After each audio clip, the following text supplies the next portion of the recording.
Hello everyone and welcome to today's stream. It's Friday, so that means we're going to be playing a little FNM here. Today's Friday rotation for FNM is Standard 2021, so we're getting a little bit of a pre-look at what things are going to look like after rotation. I am going to be playing a Blue-Green Adventures deck. So Teamer Adventures is the deck that's pretty much rotation-proof. It's going to be the big one that's around for quite a while.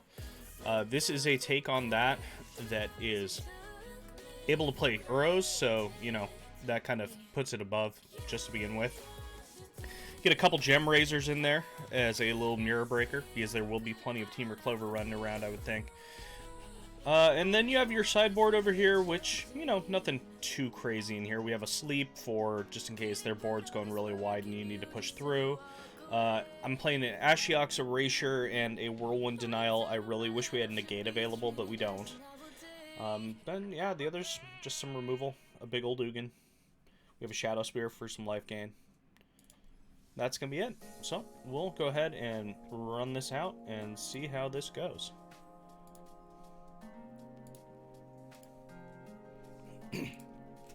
Really been happy with the FNM rotation recently. Last week was the kind of Momir-like thing. Mastermind. That was a lot of fun. I'm glad they're doing all these things. Who knows, if it wasn't for the pandemic, maybe Wizards wouldn't have been forced to actually throw some of this new stuff into the queues. I'm really glad it does. So this hand's okay. Mana is definitely not great right now. A lot of times you're going to have temples coming in tapped right away. Doesn't feel great. But this hand is fine. There are some people playing mono white, so it looks like that's what we got going on over here. If that's the case, I think we still want to... Yeah, we'll set up this way because we can still play Innkeeper next turn. Followed up with the Secret Keeper. Draw another card, have a little blocker there. Mono white still has a lot of really good pieces. It can get fairly big and fairly out of control. This doesn't look quite like the mono white I'm used to, even though there's probably a Heliod coming right after this thing.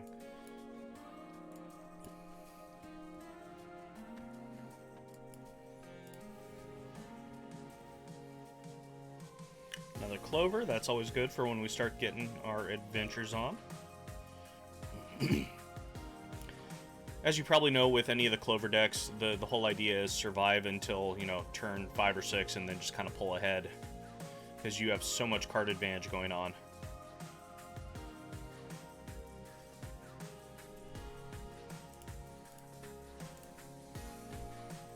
Go ahead and block the Double Striker here. If he wants to pump, that's fine. I don't mind losing a Secret Keeper. We are, however... So, because of this Griffinary, that actually presents us with an interesting choice. We can go ahead and Gem Razor. Yeah, I think we're going to go ahead and Gem Razor and just kind of get him.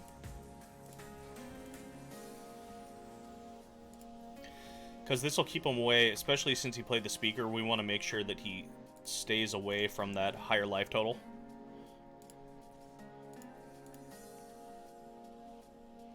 Because once he gets 27, then we have a bunch of flyers coming at us, and that's a problem. The one nice thing is Mono White has a major issue if you go and get your Ugin out of the sideboard. So they have no way of dealing with that. Zero way. They can go as wide as they want, and Ugin just wipes the entire board. And the nice thing is, most of the things that it's wiping on the board are 3 or less. Ooh, he's offering the speaker. You know, I think we're just going to go ahead and block the speaker.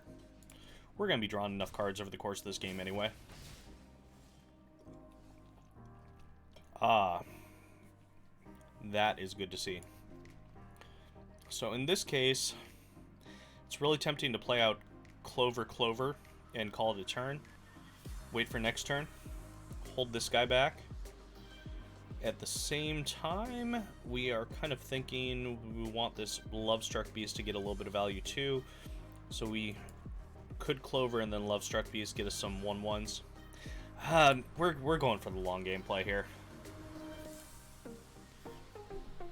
We want to eke it every little bit of advantage that we can out of that.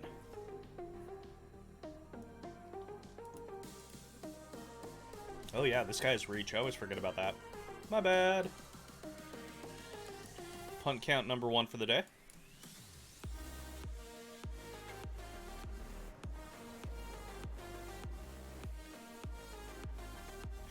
Nice thing is we are nowhere near being in trouble from them. Beanstalk Giant was a very good pickup there.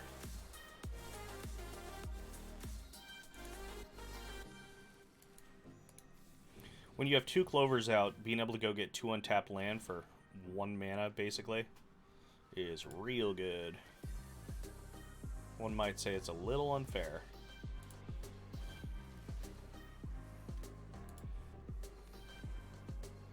Nice thing about this, too, is routinely you'll have Beanstalk Giants. Since you're playing the Uros, you're getting a little bit more in the way of land drops than traditional Teamer would. You will routinely have Lovestrucks that are just absolutely massive, like 12 12s to 15 15s. I had a 17 17 earlier in the game, which was great when I went out and got a Shadow Spear and dashed it to it. And my opponent scooped on the equip. Alright, so we're going to go ahead and block, see if he has a trick for us. Or just see if my opponent forgot that it has reach just like I did. It looks like our opponent forgot it had reach.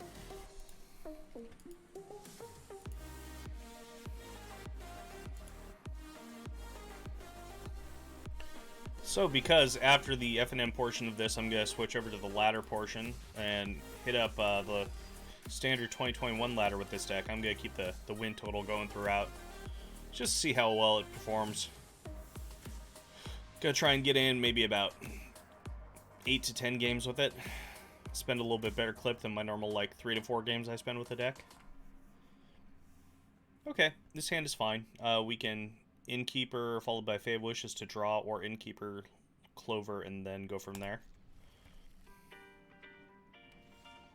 Who especially likes seeing green there, so we're definitely going to Clover into the Beanstalk Giant. Mono Red is still a pretty good deck.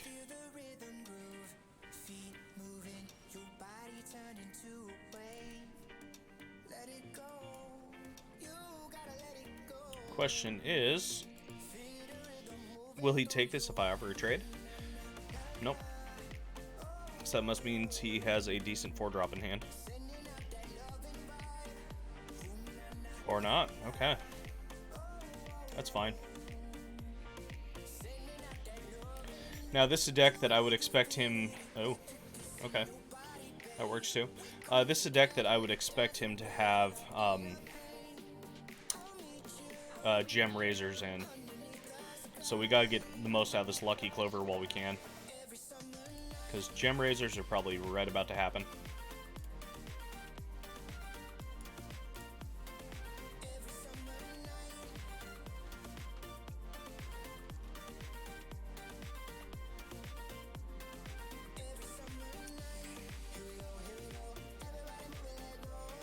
Also, mono green is going to be another deck that Ugin does very well against.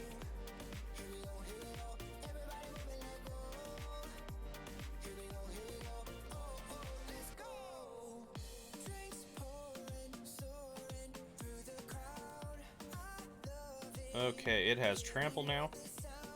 So we're going to be brazen borrowing it next turn. No reason not to.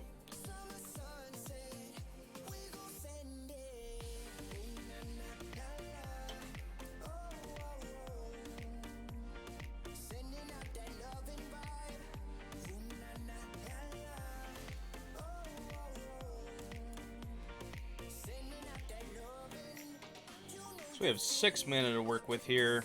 We can go ahead and Secret Keeper ourselves twice, look for an Uro, and then cast a Lovestruck Beast and hold up the Brazen Borrower. I think that seems fine.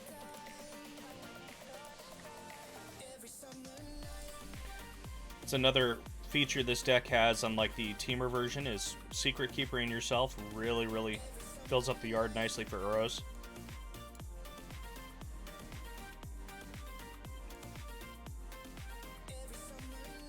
Yeah, we'll go ahead and attack.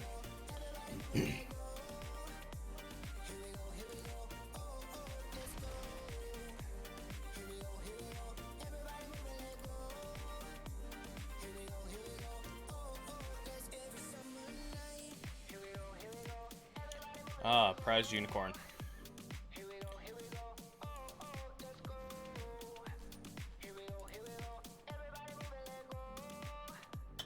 Yeah, unfortunately our opponent is not going to be able to get very far with this one.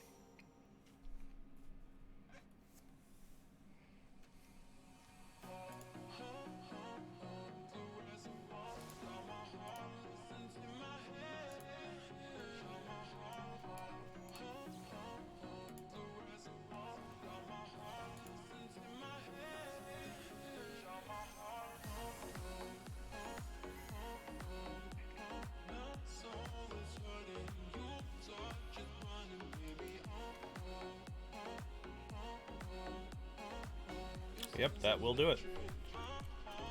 There's no way they can come back.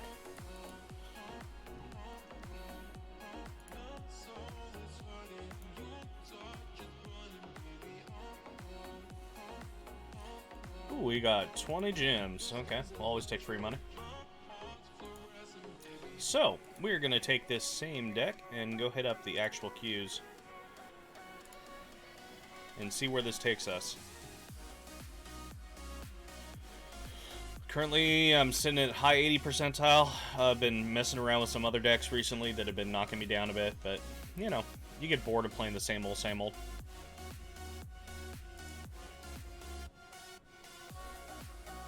Yeah, this hand seems just fine.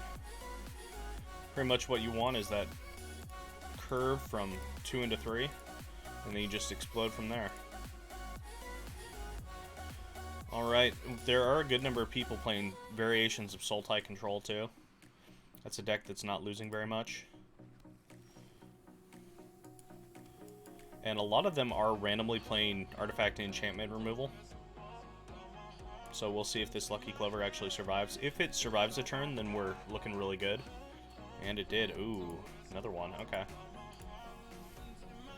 So this is just going to let us pull ahead way too quickly.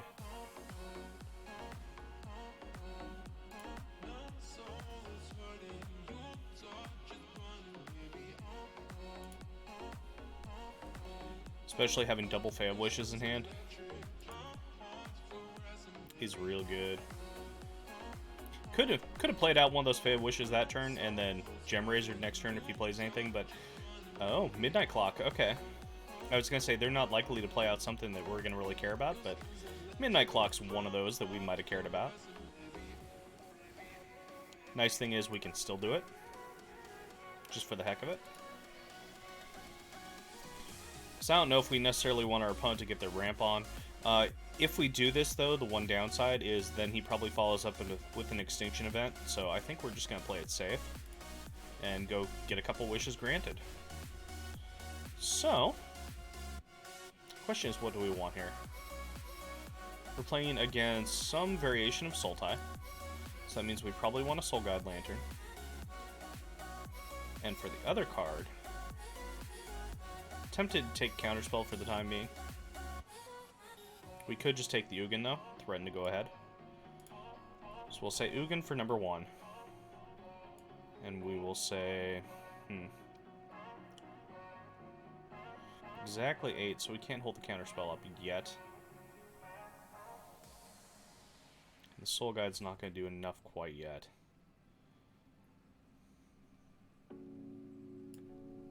We're going to take an Overflowing Insight. Basically, if we land either the Ugin or the Overflowing Insight, we're looking really good.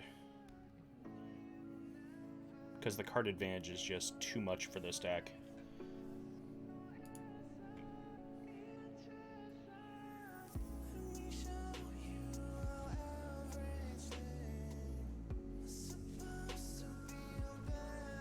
Okay. Yeah, so in this case, I think we're just going to play the Ugin out. Hope he doesn't have... Well, no, there's nothing he can do about the Ugin, actually, in that case. Just going to go ahead and neg 3.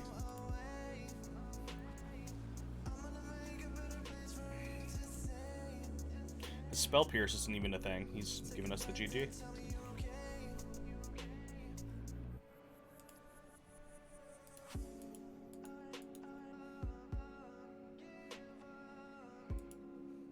Midnight Clock is interesting, it's so slow. If you're playing against something like Mono Red, even some of the white aggro decks, you don't want to have to play that card, you don't want to even see that card. So it just depends.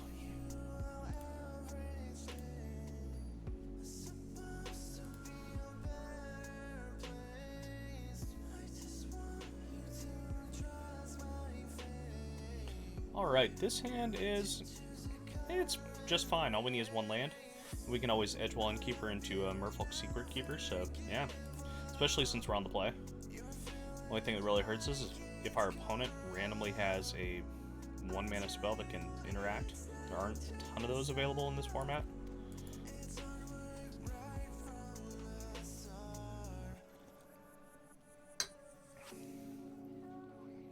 Ooh, they've got the fancy puppers.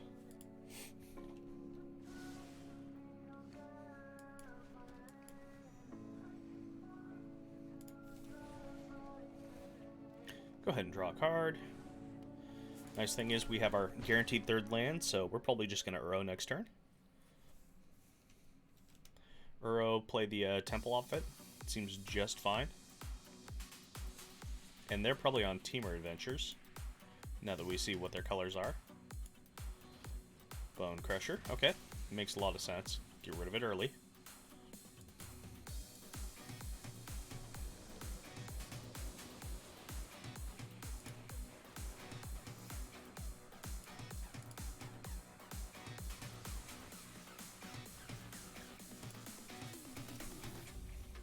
And we're just going to try and go over the top of the other deck this turn, or this game. Get more land than them. Oh, they're also playing Uro on the main. Okay, so that means they're making sacrifices. Because in order for Teamer to play Uro, they have to make some sacrifices to their consistency.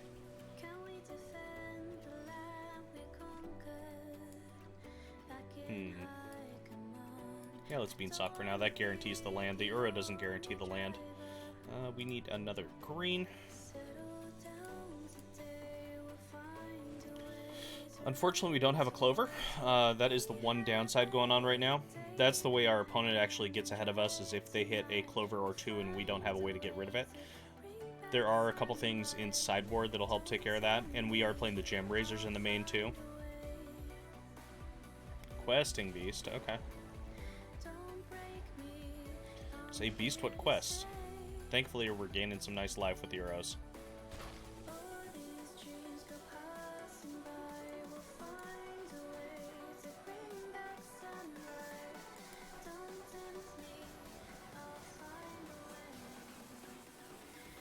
Fae of Wishes is a very good pickup there.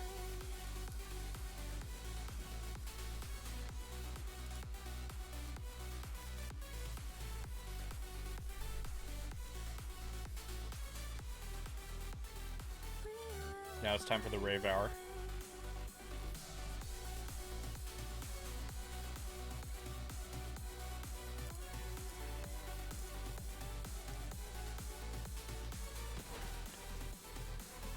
can make that trade all day long, friend.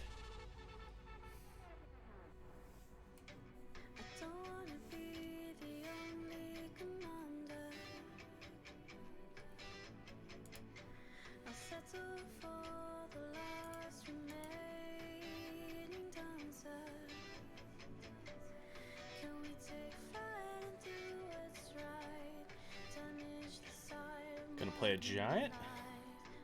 Nope, cultivate. Okay.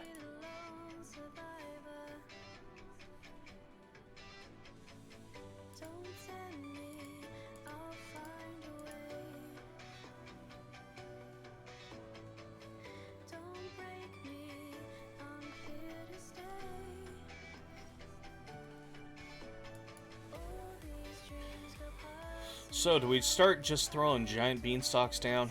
That's really tempting. I think I want to wait a turn on the Fae of Wishes to see. So we'd rather play that off a Clover to get maximum value. Whereas this beanstalk is going to cause them problems. Or Brazen Borrower might happen. That's fine. We get to replay it.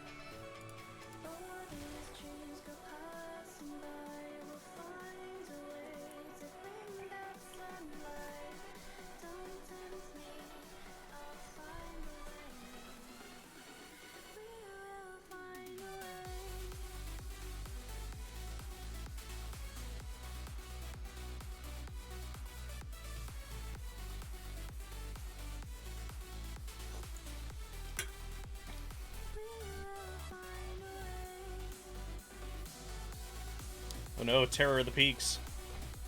That's big and scary. Definitely something we're going to have to deal with.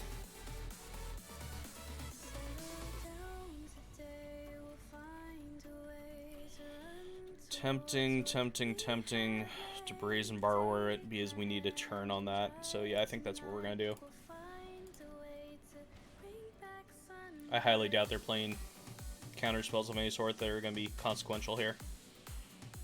Not in the main, at least. They can't afford it.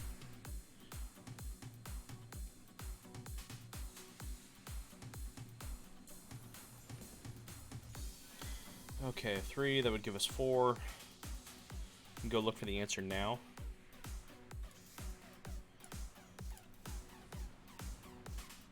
Or we can just play another Uro. That works too.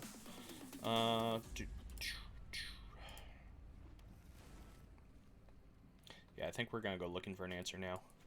Or at least something that gives us card advantage.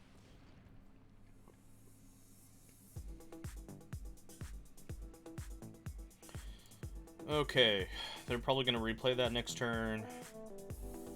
Do we want the Overflowing Insight? I think that's how we pull ahead.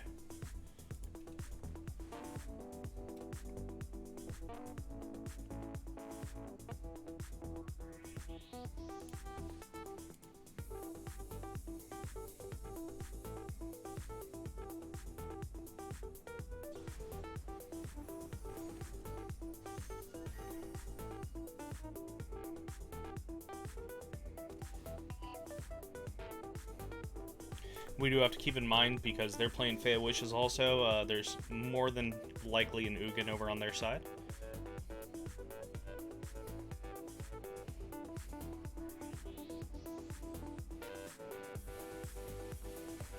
Another Beast What quests? That's fine. We're taking some damage. Thankfully, we're at a nice healthy 21.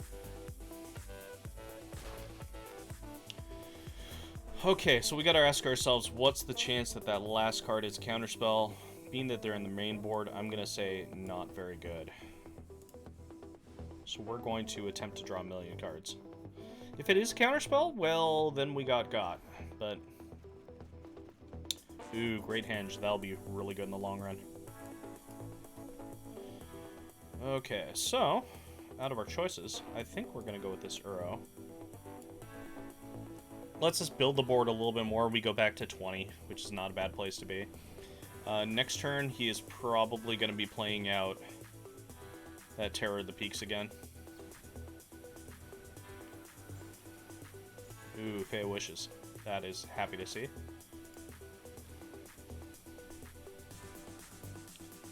And the Secret Keeper, unfortunately, doesn't do a whole lot at the moment, so we're just going to go ahead and mill ourselves. Those were 4 good cards, but, we'll survive. So we have 12 mana, 13 mana next turn. Sadly, that puts us 1 off from being able to play out the Ugin after going to find it.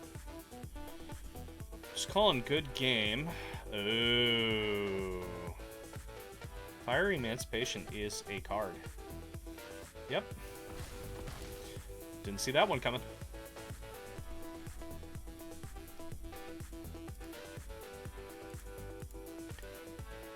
And our opponent had us just by enough. That's okay. These things happen. Things to keep in mind for future games. His teamer does have the availability of that card.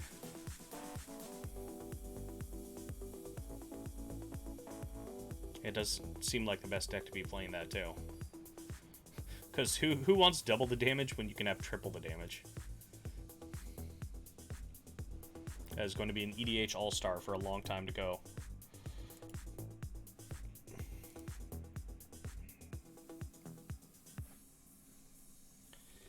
This hand is a little bit sketch, but we'll keep it just because we're going to be going turn 1 Edgewall into turn 2 Fae. Or turn 2 Secret Keeper, which is fine. It's not the best, not very explosive, but we'll deal with it.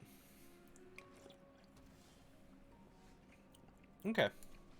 It's a little bit better. White. Okay.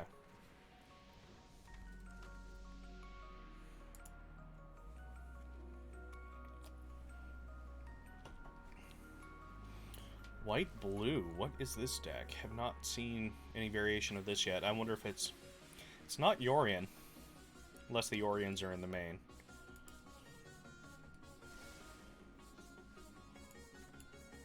Should be very interesting. I'm not sure if they're going to be able to outvalue us, which is probably what they're going to try and do, but I don't think it's going to work. Especially since I have this early Edgewall Innkeeper, they didn't glass casket it right away, so that gives me hope that I'm going to be drawing a ton of cards.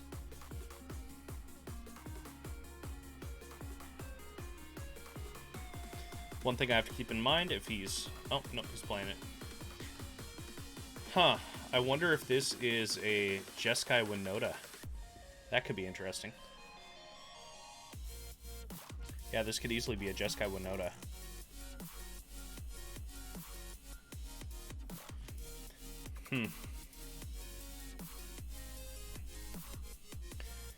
Problem is, I need to make sure I get my land drops here.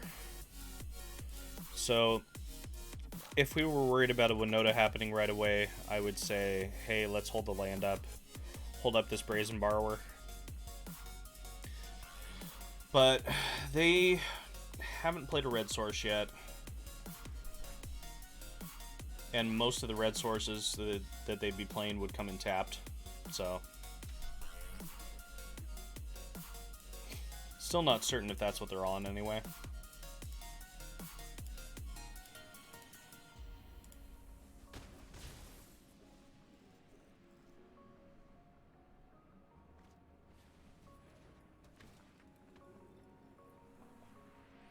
Yep, gonna blanket. Then if they are playing Winota, they only have now 2 creatures that really give me any pause. And I don't see why they'd be playing Birth of Meletis if that was the case. I don't know. I'm confused. I am late confused.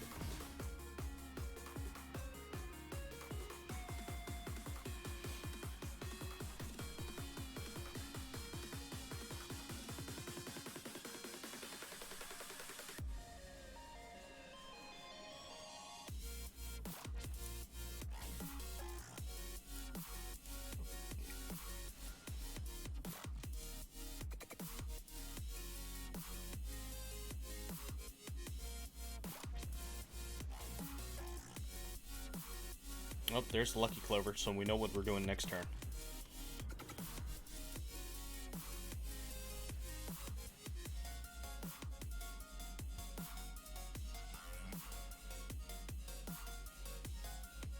It's a good chance our opponent is playing Elspeth's also. Yep, Speak of the Devil. Which, good thing we have this Gem Razor.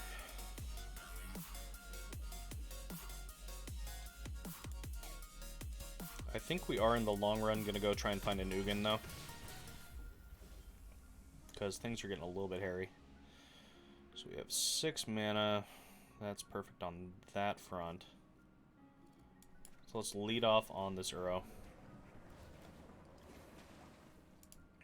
We hit a land, which is very good. Unfortunately, we're nowhere near casting that Uro. But we'll go ahead and Gem Razor.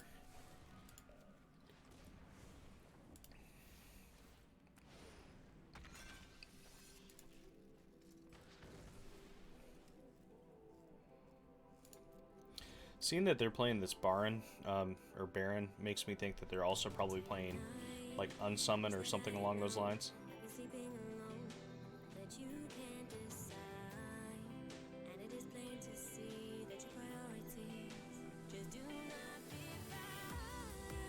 There's a Yorion. Okay.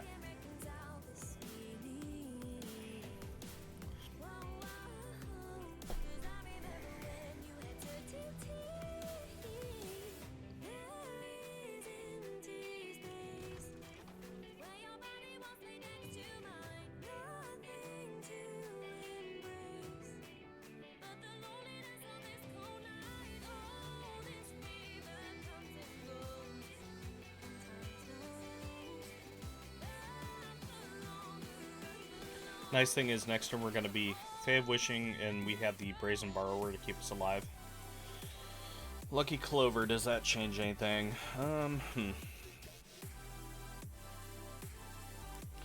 So we currently have 2, 6, 9, 12 damage coming across.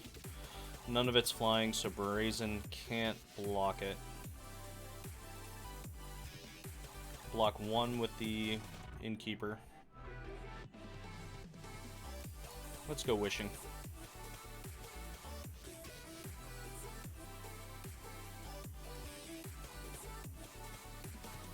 So I think in this case we are going to grab an Ugin, and we're going to grab a safety Unsummon.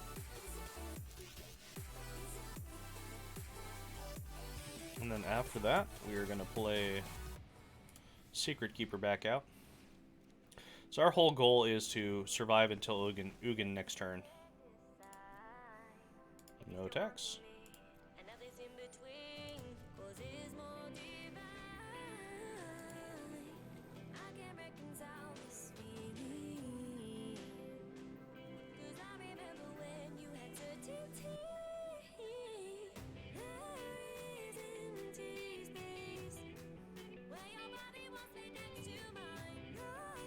Next nice thing is if he ends up Yorion, his own thing, they don't come back in time to attack me, which is really nice.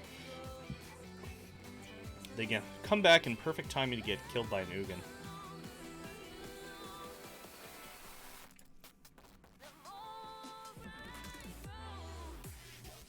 It's been an interesting deck.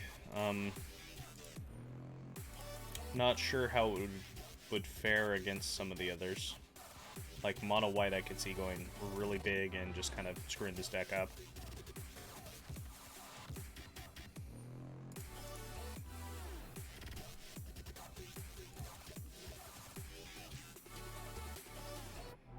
So we're gonna go ahead and unsummon one of these guys, block the other one. Nice thing is the Innkeeper is gonna die here as opposed to being exiled.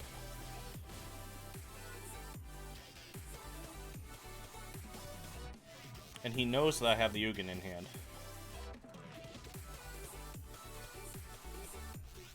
So I'm not really sure what's going through his mind.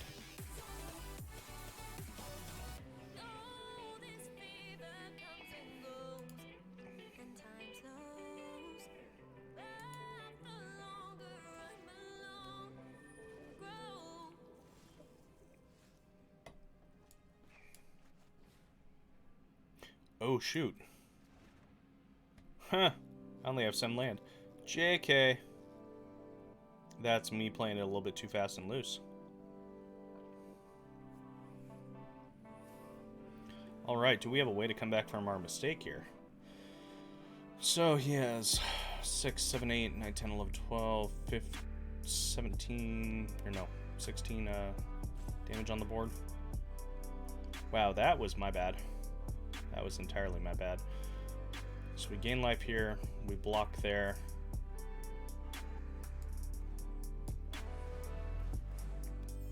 I think we just have to go wide on the blockers.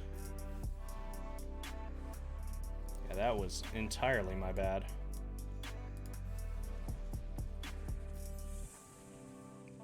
And unfortunately, that is all the blockers we can muster. JK! We did good. We did the good job. It's okay, we learn from our mistakes.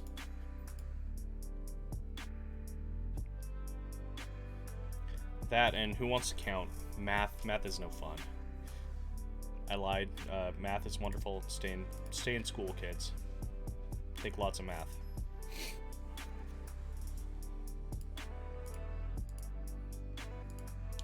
I only took enough math as needed for my stupid musician brain.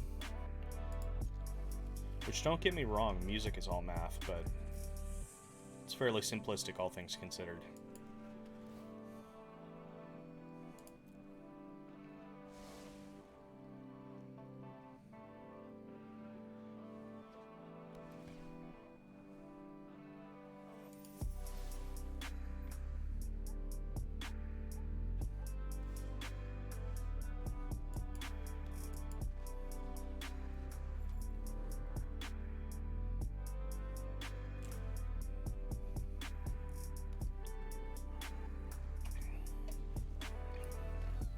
Oh no, Gingerbrute.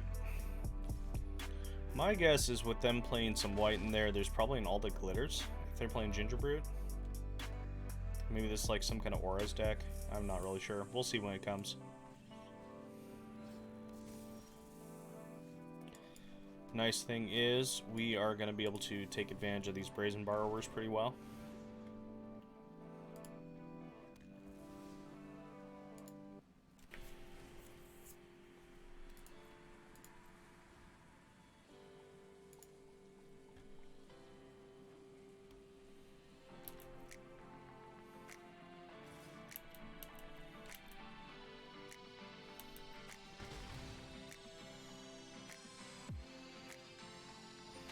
Houndmaster, okay.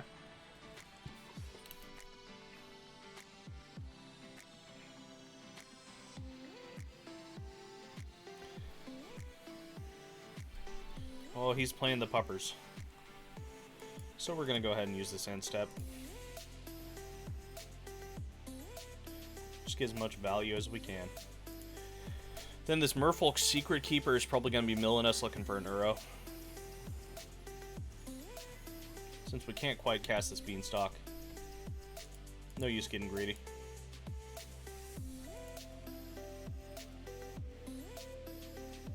Ooh, Fae of Wishes. So if we don't find an Uro with this Secret Keeper, we're just going to go ahead and Fae of Wishes.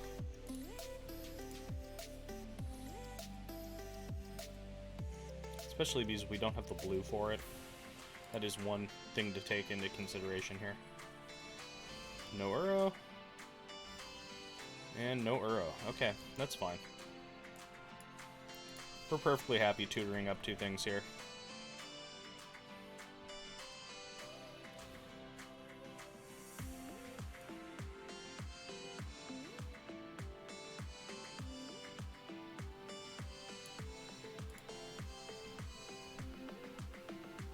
So yet again, we don't have land, which is kind of an issue. I might put a Cultivate in here. In this board. Seems like it wouldn't be terrible. And because our opponent's going fairly aggro, I'm going to pull out the Shadow Sphere. We'll equip it to a Brazen Borrower and go to town in the air.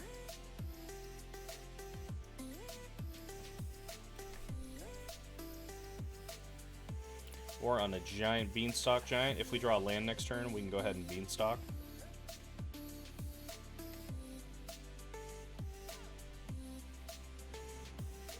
Oh man, he is playing the puppers. A true M21 deck. It's kind of cool to see. Haven't really seen A1 play dogs. There was the Paw Blade deck that was running around for a little while. It wasn't the greatest, but one might say is solidly like tier 2.5 or so. We're still not getting land, which is a little bit annoying, but we'll live.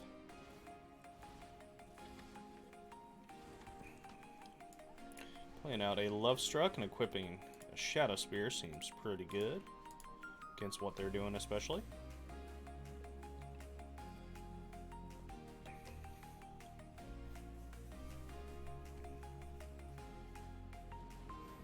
Oh, there's Winota. Okay. This might get ugly. The pack leader is actually pretty cute with Winota. Okay.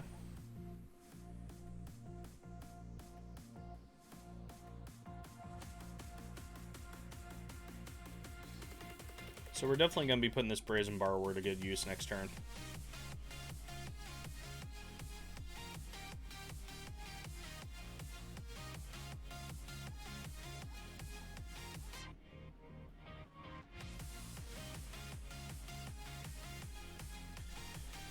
Nice thing is we're gaining a lot of life.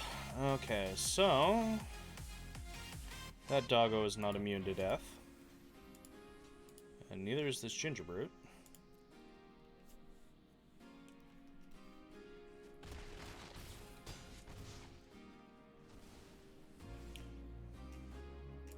Taking a good chunk of damage there, but it's not nearly as bad as it could be.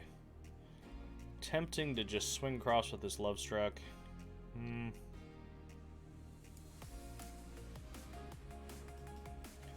Go ahead and get out another blocker.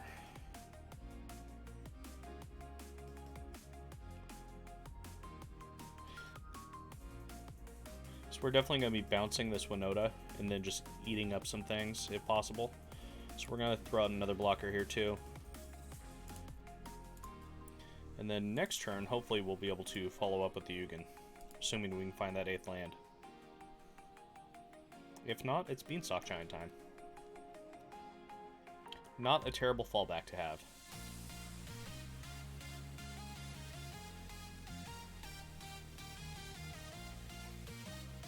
So do I let him have the Winota triggers?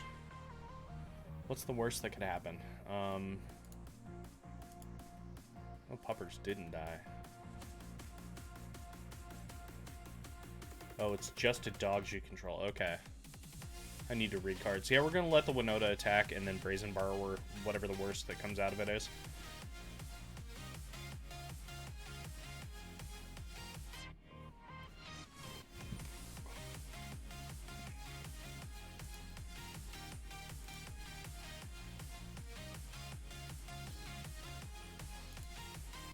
So we got a Hawktos, which protection from everything other than 3.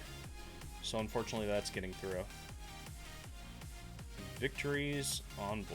Okay. So we're going to go ahead and send that back.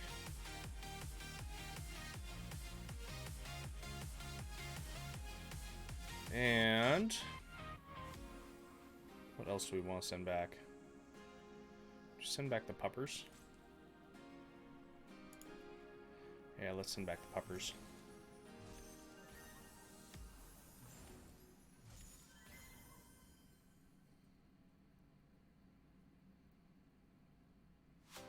This Hactos is going to be a problem in the long run.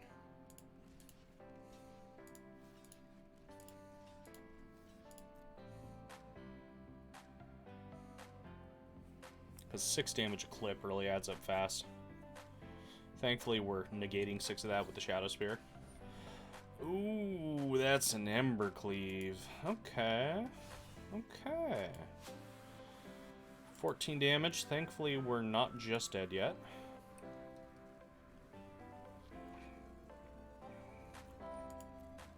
That's terrifying, though.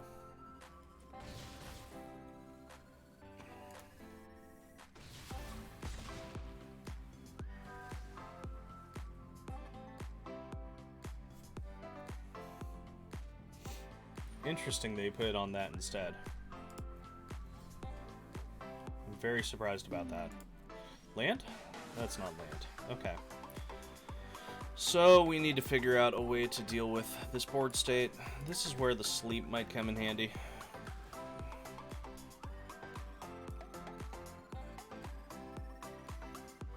Ram through, unfortunately, doesn't get around the protection. What do we have in our yard at the moment? Jam Razor doesn't do anything. Brazen Borrower doesn't do anything.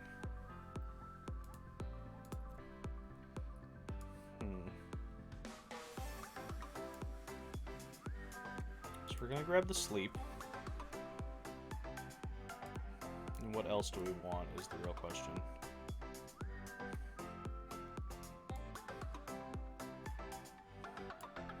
Let's go with Primal Might. That's not terrible. Okay, and yet again, we're not really counting mathing. So we're gonna have to go ahead and kill this Winota. Because I'm doing the good job.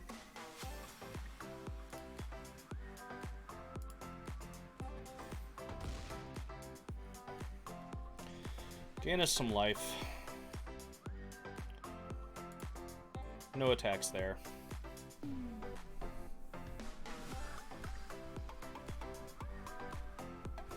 I guess that's the nice thing, the Embercleave can attach to the Haktos. Totally forgot about that. It has protection from that too. So that explains why you put it on the Charming Prince.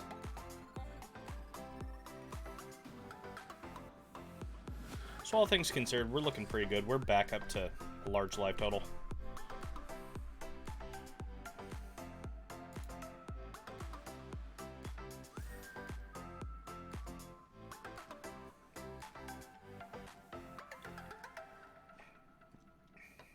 And if he wants to ram this Charming Prince into this Love-Struck Beast, I'm okay with that. Sure. Means I get to gain some life. Make up for what this Haktos is doing. If we don't draw the land, we're going to be sleeping him.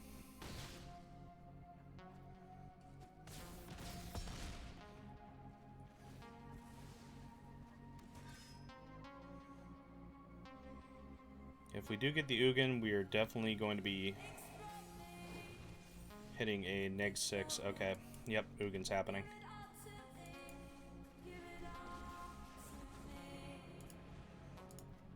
So we really want to get rid of that Embercleave. That is the biggest thing, yes.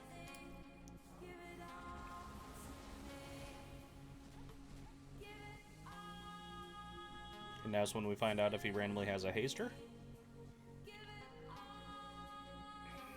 If not, we're in pretty good position here to get back, because basically we can follow up with the Beanstalk Giant and equip that Shadow Spear and just start going to work.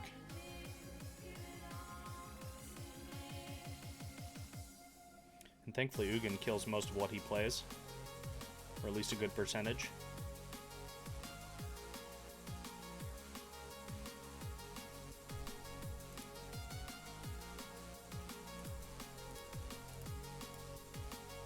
Yeah, this card is actually a lot better than I gave it credit for initially.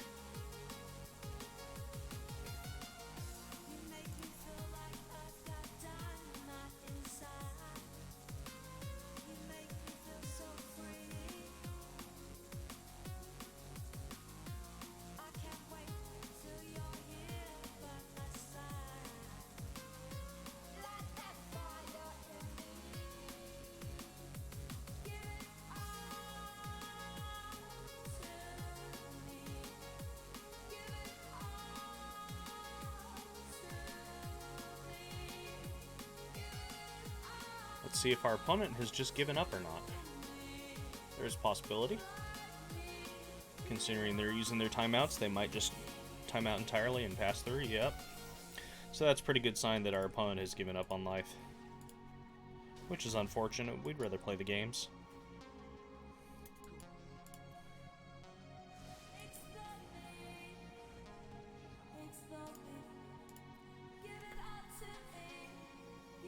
Just highlight our Ugin, so he's still there. But it looks like, yep, he is just going to time out. Well, as long as we get rid of the BM match out of the way early, I'm okay with that.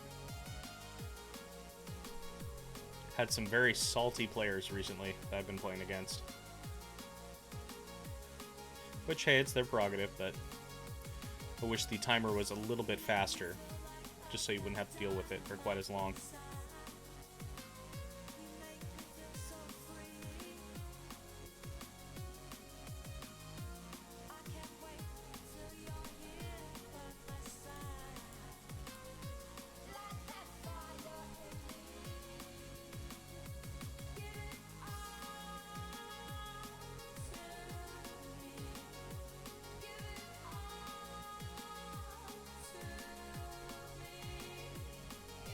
That would be the game.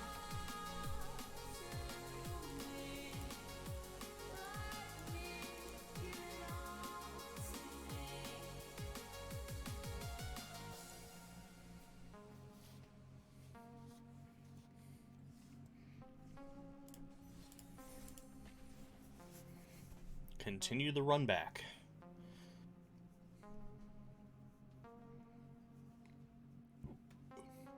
Yeah, who would have guessed that Uros and Lucky Clovers are good? I mean, this makes no sense. Bad cards all. I would say there is a pretty high chance that Uro is going to get banned before all's said and done with its time in Standard. Then again, I've been calling pretty much daily for a ban on Nissa, and she hasn't gotten banned yet. I think, if anything, with Wizards doing this 2021 queue, they're getting a lot of pre-data on, oh hey, is Uro going to be a problem or not? Which I have a feeling it is. Okay, it looks like they're playing the same deck, or some variation of. Which, in that case, we're really glad we have this Lucky Clover. Really hoping for an untapped land next turn. Otherwise, we're going to go double Lovestruck Beast. Ooh. Okay, they got rid of their land. If they stall out and don't have green land, they're going to be in major problems here. And for all I know, they're playing straight up Teamer, and they're just playing the Secret Keeper, but from my experience so far, not a lot of people have been playing the Secret Keeper outside of just strictly green-blue.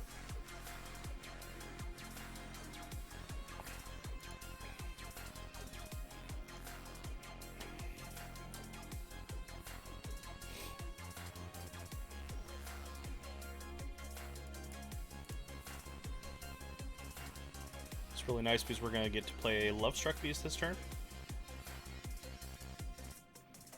The fact that Beanstalk Giant reads that they come in untapped, or Beanstalk Giant, is just really, really good. That card is actually better than it should be as a result. So those lands really should come in tapped. But being able to Clover and get multiple untapped lands. It's the whole thing of, you know, reduced and free spells. Too powerful. Too good. Next turn, we're going to play this Great Henge, and that's really going to help us pull ahead. Especially because it looks like they got their card draw engine.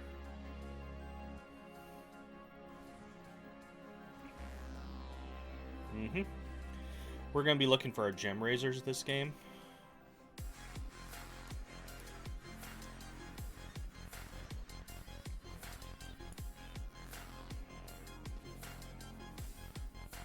Ooh, so many Innkeepers. Okay, so do we play Innkeeper and Fae, or do we just... I think we're just going to Lovestruck. And there's a Gem Raiser. That is really good to see.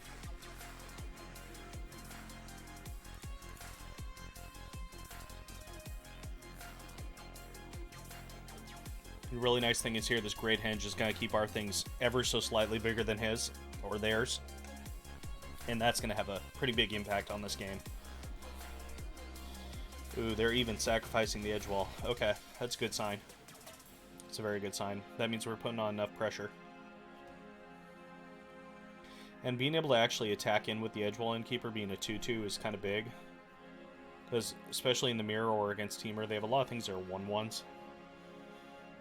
and not having to worry about, oh hey, it's just gonna be this 1-for-1 is pretty good. Okay, another Clover.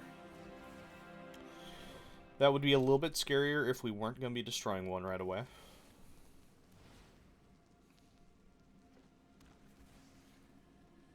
Kind of wish I could play this Gem Razor on something else, but the Love Struck is going to be its 6/6 self still. But it'll have Trample, which is really nice.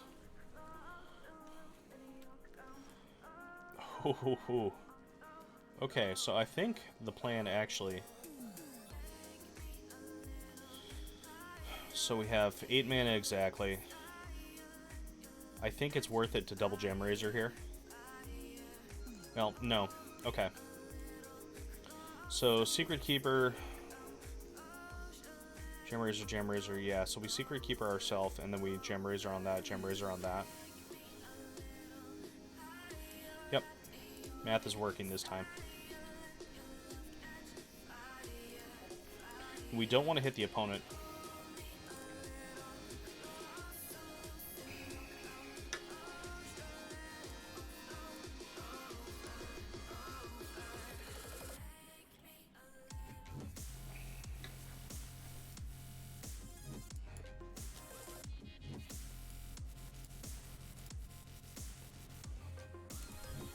And this is why we run the Gem Razors,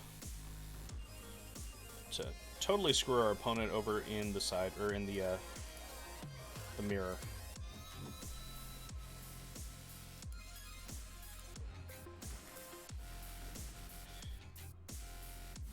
It is going well. Good to see you there, Kevin.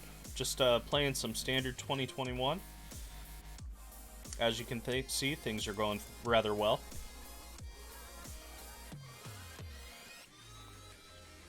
Turns out Adventure is still really, really good. One might say too good. Plus you can't play Euros, so.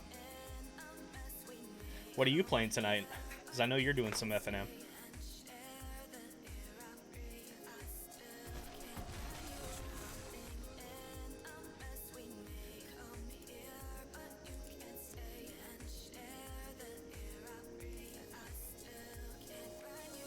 And next turn we get to play Lucky Clover, follow up with Fave Wishes.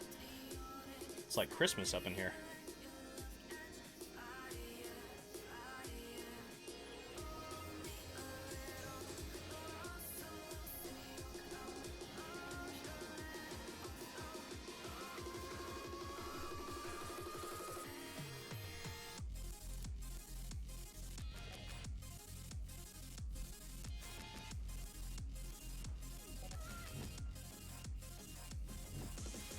Yeah, I'm a little bit sad that Red-Green is losing a couple of things like the Gruul Spellbreaker. 5-mana Dragon is really good. It's really, really good. Oh, they're going to grab an Ugin here, so we're going to go get a Counterspell. I think that only seems fair. Okay, so we have 4, 8, and 9 mana to work with. That's going to cost 4 there, another 4 there. Question is, can we... Yes, we can. Yes, we can, and yes, we will. Yeah, Spellbreaker, or Pelt Collector, Spellbreaker, and what was the other one I was thinking of? Even Domri was good from time to time. So we want to go ahead and grab a Whirlwind here, because we can actually cast that. Do we grab our own Ugin? Our own Ugin might be kind of fun. Or in this matchup, we're going to go ahead and grab a Primal Might. And we'll grab an Overflowing Insight.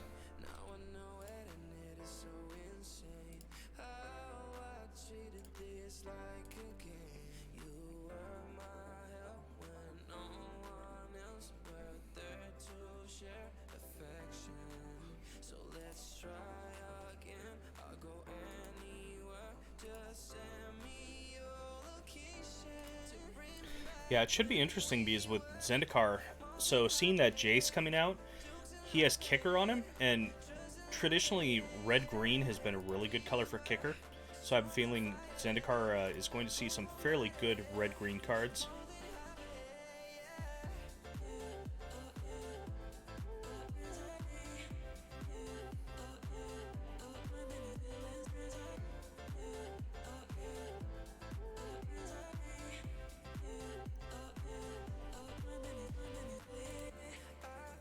there's our friend Beanstalk.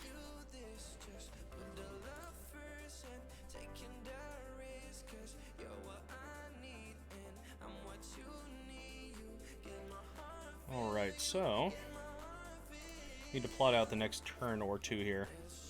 So if we Primal Might, we want to get rid of probably the Beanstalk, just because it's giant. We need to keep enough mana up, which thankfully we can, yeah, we can just do exactly that, which I think is fine.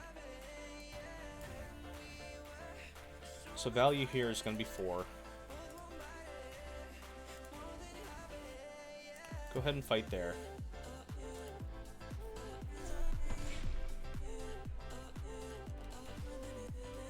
We don't mind losing that. It's bound to happen eventually. Next turn, he's going to most likely attack him with the Uro, which we will double block. Main thing is we are setting up here. Yeah, we can go ahead and do this now.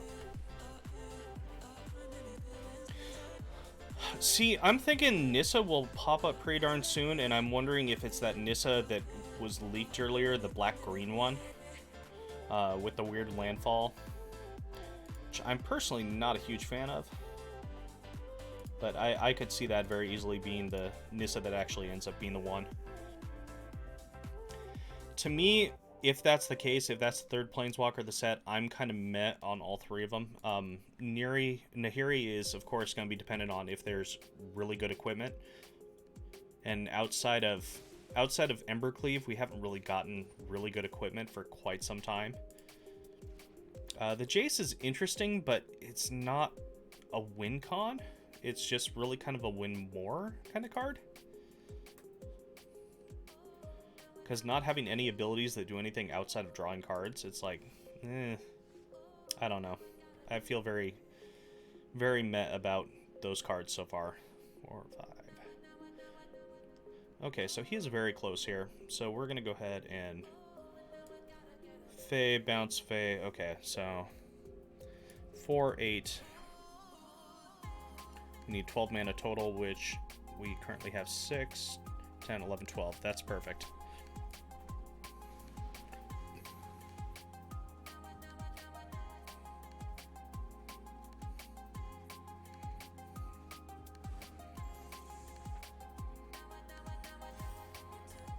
I was hoping to get a land out of that, but we'll get land out of this instead.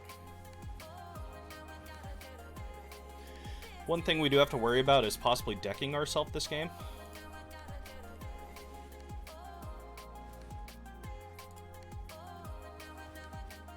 Nice thing is, too, our Beanstalk Giants are going to be huge.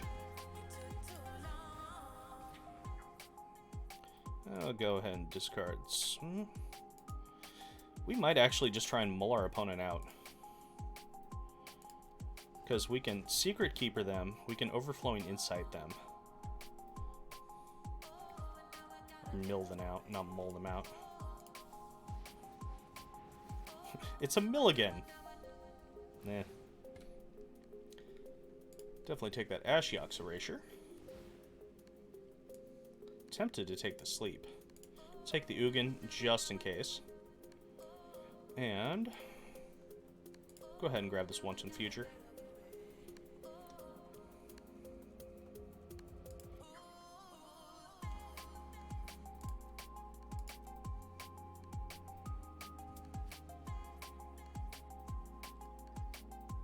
Still too many cards. Let's go ahead and get rid of this edge wall. Hard to tell even what cards are in my hand at this point. Beanstalk, yep.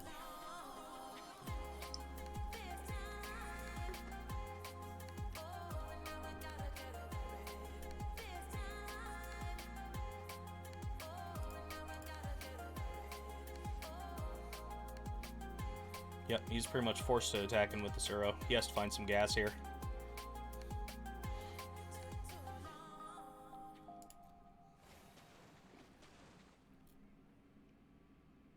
Hey, at least he didn't draw land.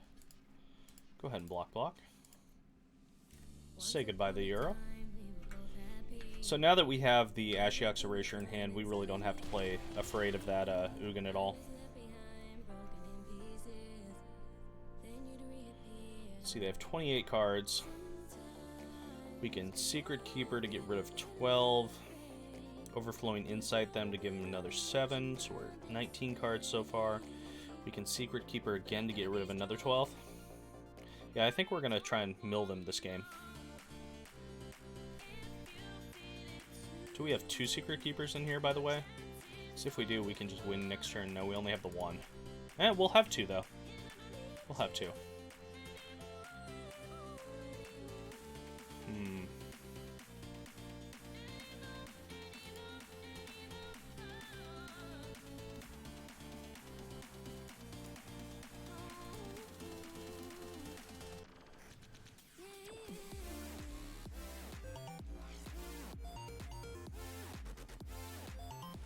I think our opponent understands what we're doing here, and there's nothing they can do about it.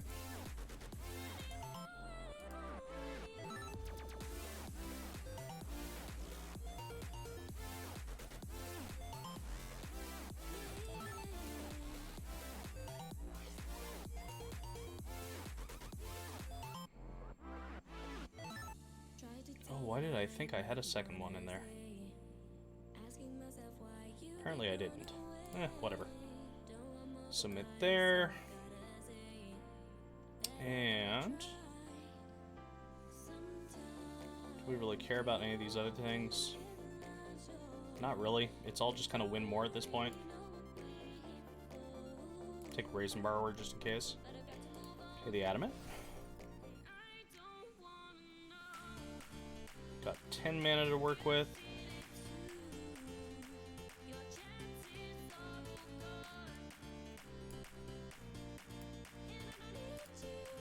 Let's go ahead and actually do that after the fact.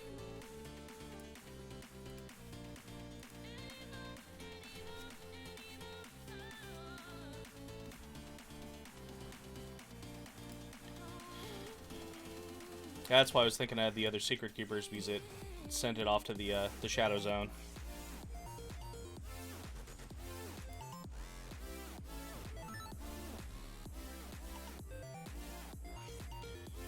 So if we do that, is there a chance that they have a counterspell? I highly doubt.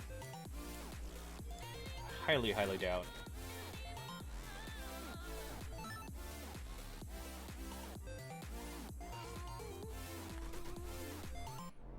That would be it. So far, we're rocking 5 and 2 for the deck so far. Not bad. We shall take it. Yeah, I can't wait to see what other things... there's been speculation on the land cycle, on it being a flip land cycle, so think duels, but hey, it's plains on one side and mountain on the other side, and you get to choose when it comes in. If that's true, that could be huge for the set. Speculation, like price-wise, is that those are going to fall somewhere between fetches and shocks. I kind of wonder how it would work, though, because is it an island on one side and a plains on the other side, and when you're, say, using a fetch land, do you get a search for either one, or do you only get a search for the one? It's a little bit strange. But that's just speculation so far on that. This hand is kind of bad, so we're going to mulligan it. This hand is much better. Probably go ahead and pitch the Brazen Borrower. We want to keep our land. Hello, Uro. Hello, friend.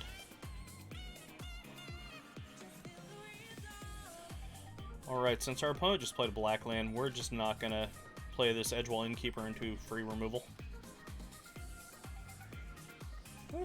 Okay. This could be interesting. Some kind of black red aggro deck would be my guess. Good thing Uro's here. Saying no more to that nonsense.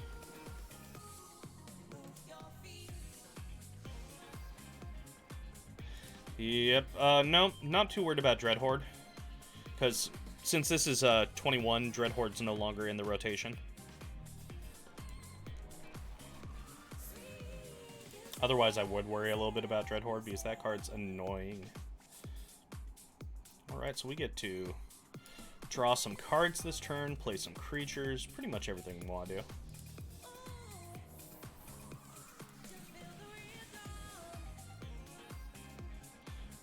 Edge wall, so we might just play this Fae of Wishes to draw 2 cards next turn. Seems fine to me.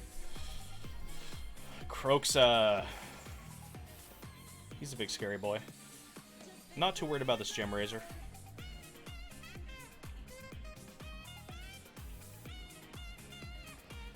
Okay, so Mire Triton means Croxa is probably going to be coming out next turn. Or very close to. He has to get 1 more card in there. Which I could just block and give it to him, but nah. Secret Keeper.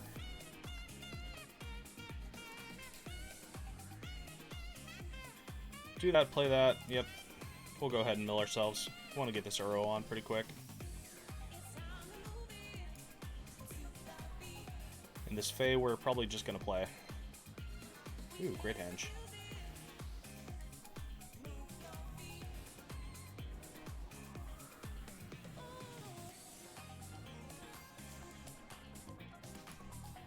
Well, we're just going to go all sorts of wide here.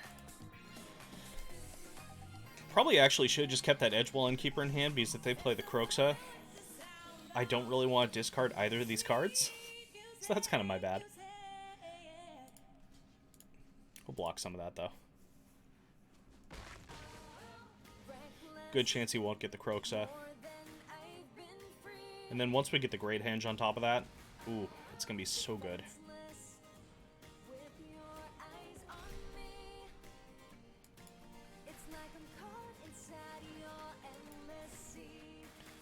Okay. So if we go get a card that is the one downside, he'll probably play the Croxa. I'm just really scared of this Croxa. So we're going to play this. It's good enough.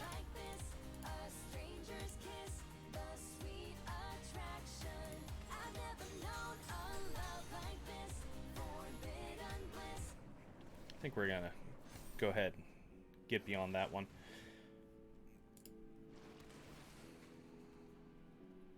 Yep, Beanstalk is just fine. It advances our agenda.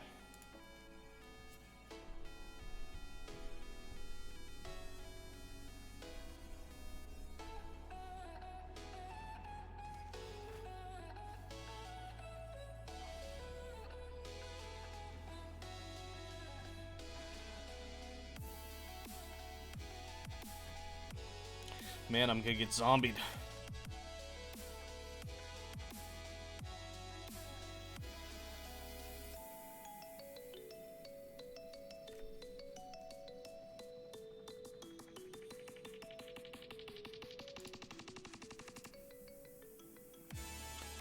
So I'm running these right into Death Touchers, but that's fine. We need to trade with this stuff eventually anyway.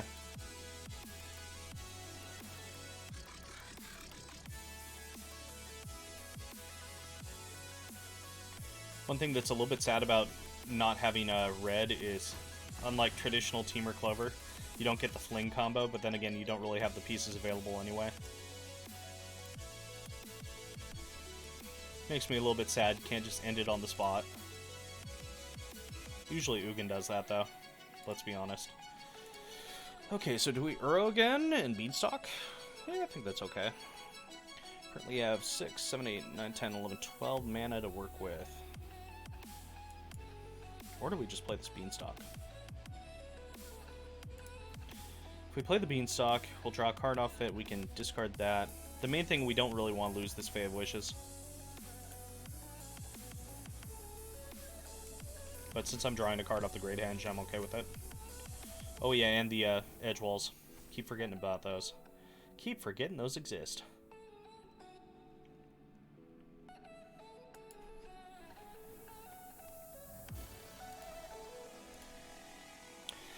The blue-green agenda. I do not know which card you're referring to off the top of my head.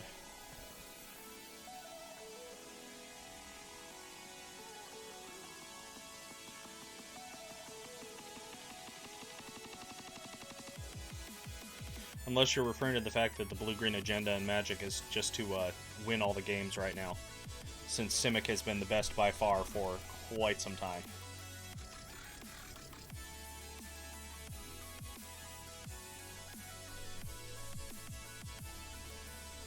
Ah, that. Okay.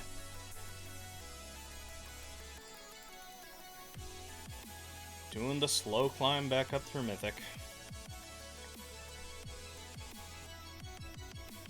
Thankfully the season's going a couple days, so have a couple days to get back up into that top group. A little bit of grinding.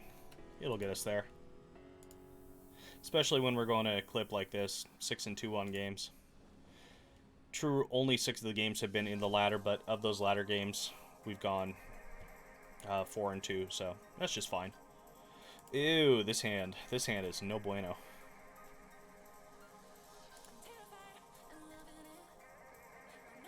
It's just auto keep, right? Auto keep. Ugh. Yeah, that hand's not much better, but we'll keep it.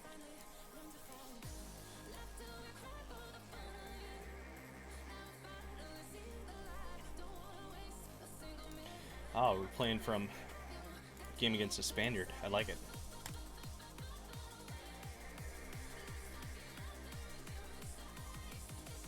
Okay, get ready for the drop.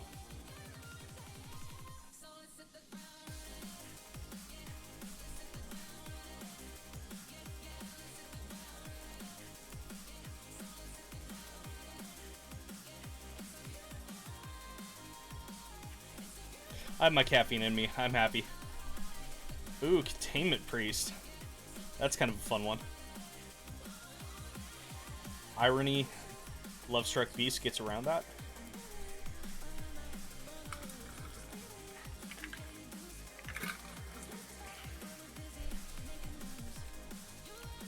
Lava Brink, that is secretly a very good card.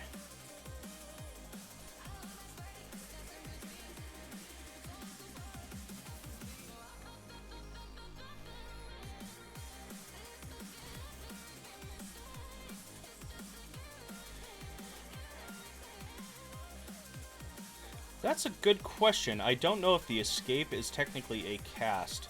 That's something I would have to go more down that rules lawyery time that I can't really think of. Yeah. Not sure. Once I see an Uro and I actually read how it's worded. It's gonna put that one odd. Okay, he has one of each. Sweet.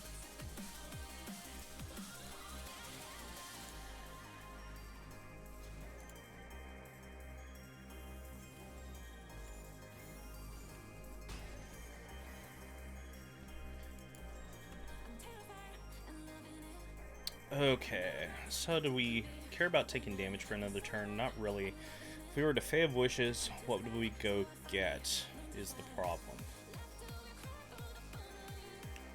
Nothing that kills that quite yet. And we'll play Lovestruck. It blocks that nicely. Oh, Glass Casket. Okay. That's fine. He gets to play the Containment Priest again.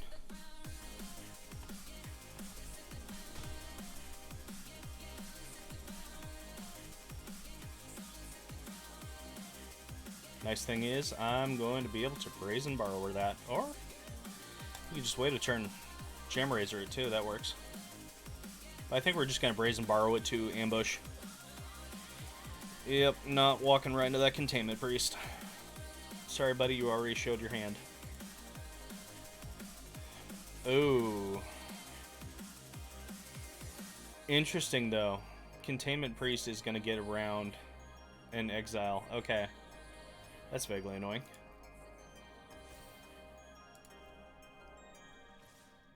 So, we are going to return that.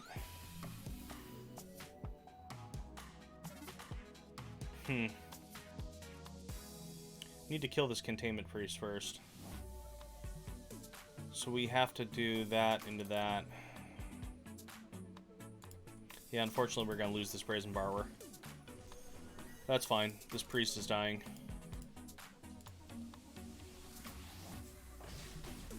And then we'll play a Fae of Wishes and Gem Razor it.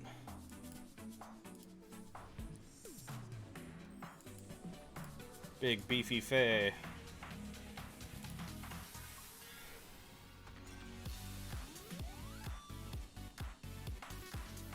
Alright, that's enough with the party lights.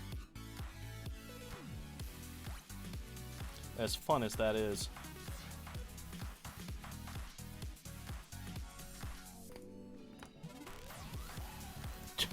Vanishing light! Yes, okay. He's playing all the things. This 3-3 might get there. Nah, that's fine. We can Fae of Wishes.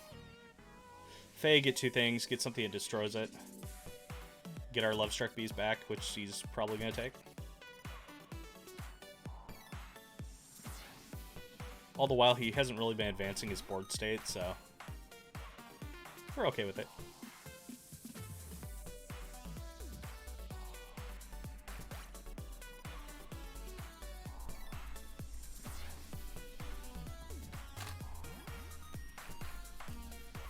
Totally forgot something super crucial. My fan hasn't been on this whole time. Wondering why it's getting warm in here.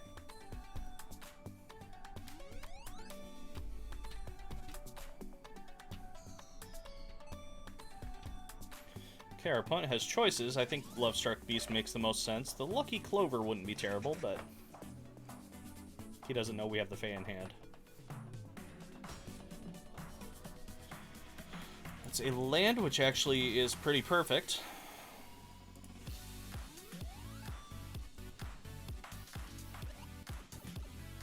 So, we are going to get this Return to Nature. Question is, what else do we want? We have 6 mana to work with. Tempted to take this Heroic Intervention. But then again, we can always take the Primal Might too. Once in the future, Shadow Spear, we can't cast the Ugin quite yet.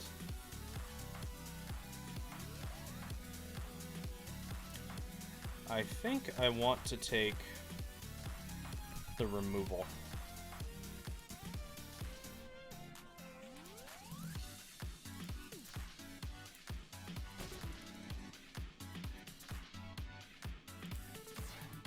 Do I want coffee? No. So much caffeine in me already. We switched it up. Today is a Red Bull Yellow Day, as opposed to the other way around. It's been Rockstar for a long time, but I finally ran out of those.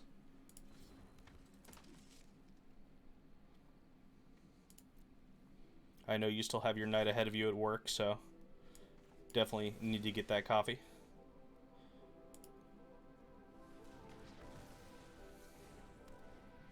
That is protection from even. That is protection from odd.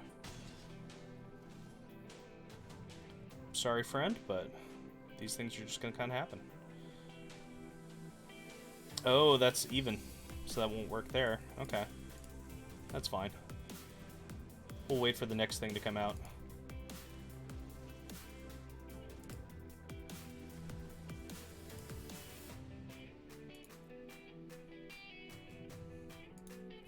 So that flies rather nicely.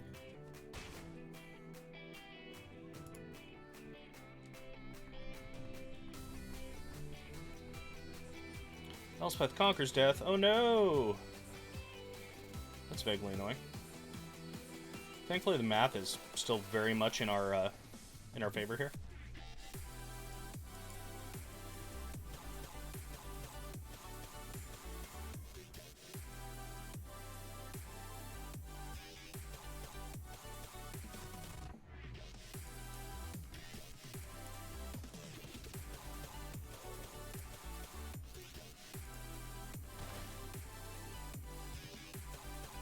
Do we play the Fae of Wishes? Yeah, might as well. No reason not to. If he gets something back with Elspeth Conquers Death, he's getting back Containment or a Lava Brink. It's not going to be enough. Our opponent's too far behind. I have a hard time seeing them have anything that's going to pull them ahead of this.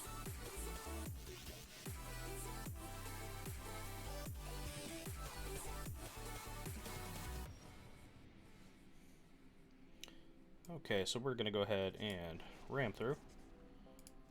Target there. He will get it back next turn, which is kind of annoying, but not the end of the world. This Uro definitely helps with the math a little.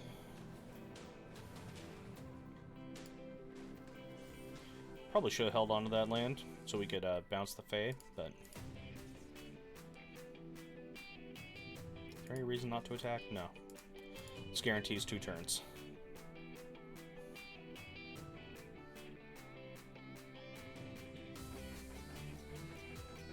It's our opponent's problem. No matter what they're getting back right now, they need something in block flyers.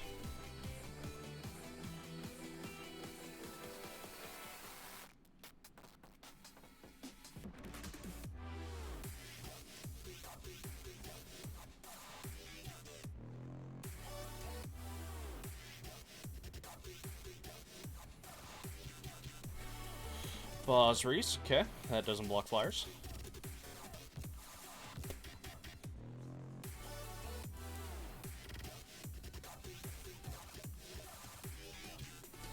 And Glorious Handle, that would be game. Good game to our opponent.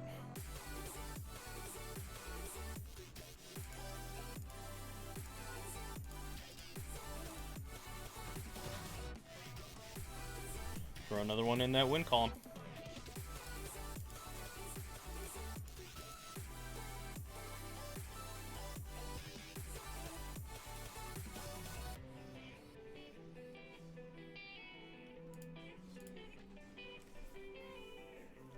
So as you can see, we've been cruising through this standard 2021 queue.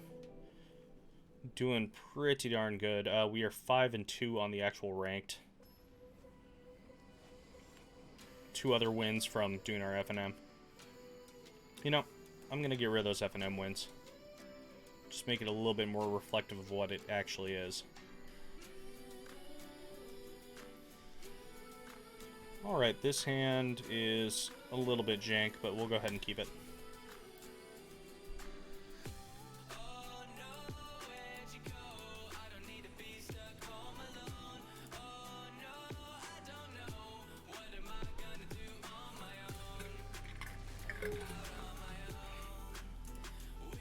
Alright, so mono red is definitely a deck that can be a little bit scary. If we don't find a blue mana too, it could be a little bit hectic.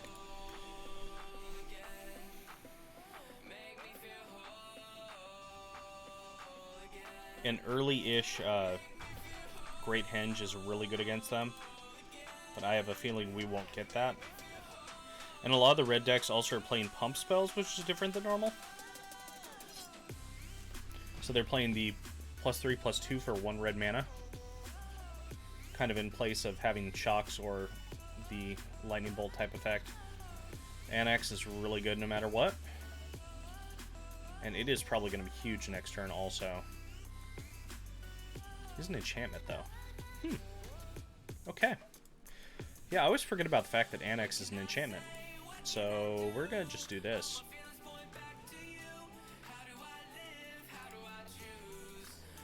Another good reason to have Gem Razor.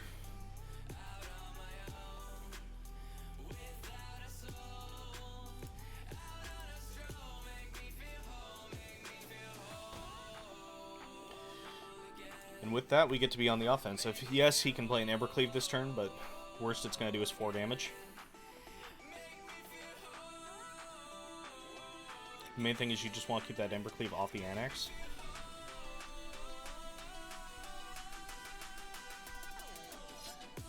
And I get to throw out several blockers and draw a couple cards next turn, so I'm perfectly happy with that.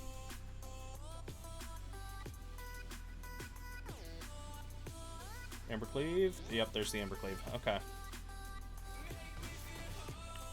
So that does change things ever so slightly. Definitely keeping this Love-Struck Beast back next turn. Okay, blue land's real good right there. Let's go ahead and Innkeeper first. See what we draw.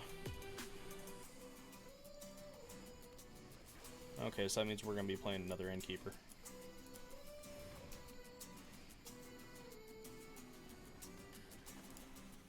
Going ever so slightly land heavy at the moment, but that's okay. Probably use this Fae of Wishes, go get the Spear. Some life gain might come in real handy. Our opponent's going to have to put the brakes on. Man, I wish Pulse of Marasa wasn't rotating around. That's such a good card. Gain 6, get something back from your yard, instant speed for 3 mana. Heck yeah.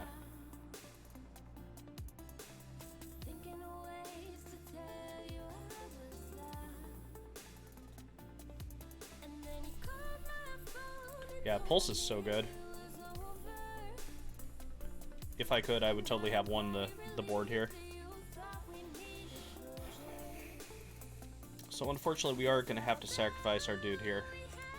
And he's just going to be able to re-equip this. But we get to block plenty of damage. We can kill the Satyr. Watch him play the pump spell on this champion and make me real sad.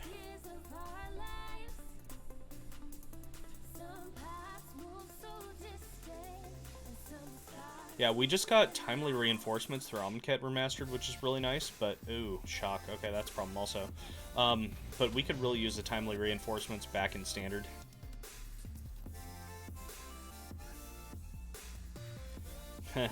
Good old Mind Rack Demon. Yeah, I played a lot of Pulse of Marasa back during that Standard. It's especially good in the red-green ramp into 6-drop Chandra deck. Chandra and Eldrazi. Ooh, that's more land. Okay.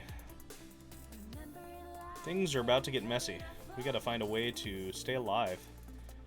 Probably gonna end up getting a unsummon here.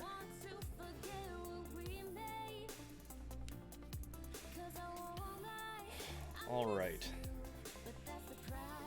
And we can ram through.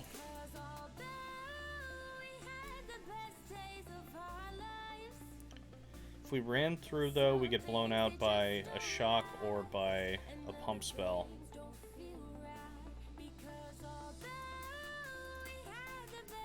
Unfortunately, we're not at Ugin level yet.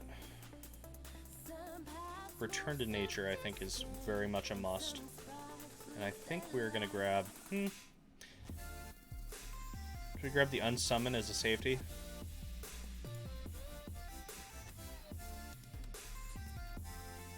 Yeah, I'm going to grab the Unsummon as just a safety valve, just in case. So there's a good chance when I destroy the Embercleave that he then throws another one down.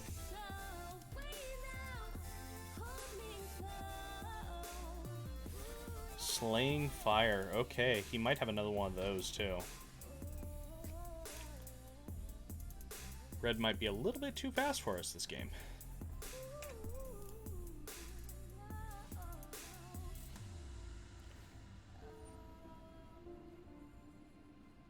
Alrighty, we'll see if he has another Embercleave in hand. Good chance he has another Slaying Fire also, or Shock, or any number of things. Block there, block there.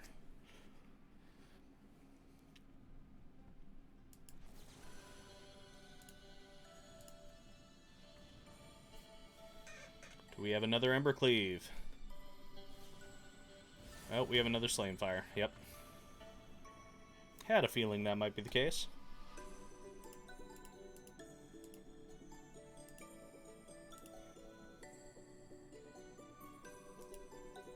A couple things I could have done differently there, but for the most part, we were drawn a little bit heavily into land. And in that matchup, you're definitely looking for your more interactive side of things, so as many Brazen Borrowers as you can get is really good. If you can find that Great Henge, that life gain is just everything. This hand seems fine. Got a Lucky Clover. Basically keep just about any hand that has a Clover and the ability to cast it. Brazen Borrower's good here.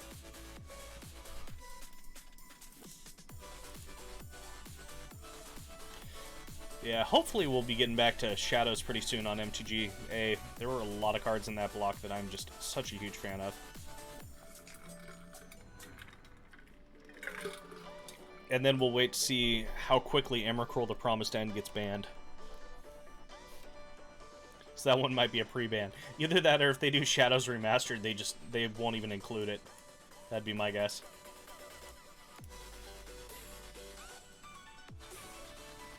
Alright, we have red-green. Is this an aggro deck? They're playing Rugged Highlands, so I'm not really sure about that.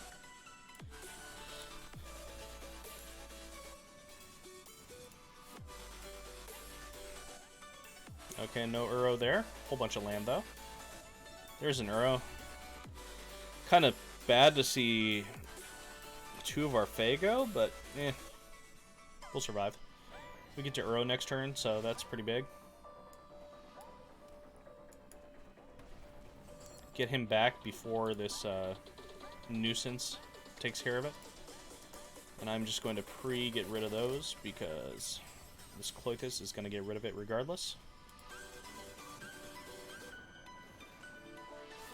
Oh, good, we drew into a Fae.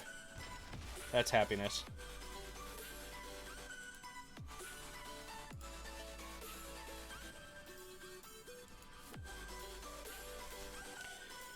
We do have an answer to the Cloithus in the sideboard, which is really nice. Exiles up to 3 enchantments. Oh, Crowan War. That's gross. That's real gross. I gotta be mean like that, opponent. Why? I want my Uro back. I want to cast this Great Henge. You're not gonna let me. Cruel and unusual. Well, I think we're gonna end up bouncing my Uro back.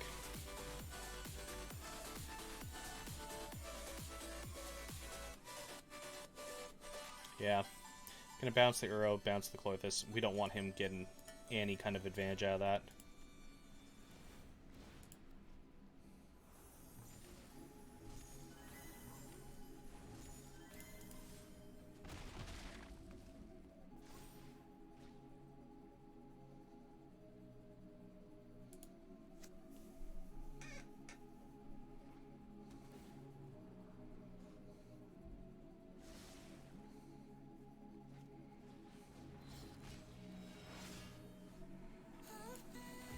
I like this. My opponent's gonna make me play out a fair Uro. That's no fun.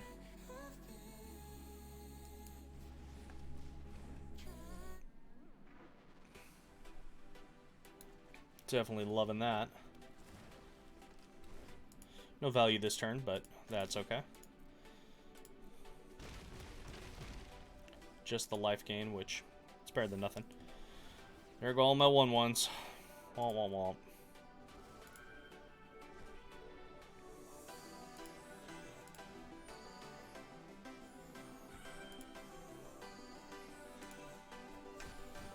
Just joined us for the stream.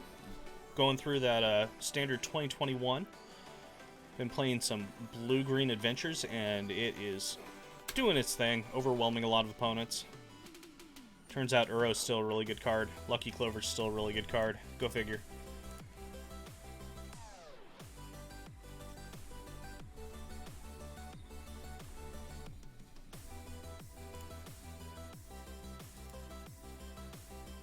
And we're probably going to be playing, I don't know, 2-3 more games with this deck, and then we'll switch it up, head over to the standard ladder, and play some fun stuff. Ooh.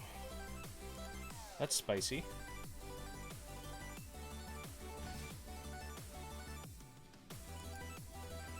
Alrighty.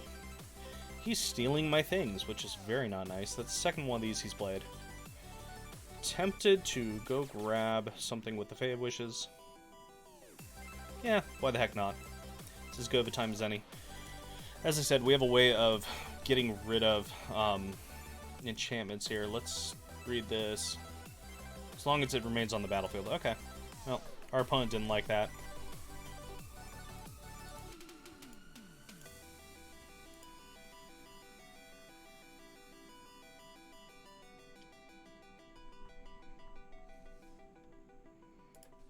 Run it on back.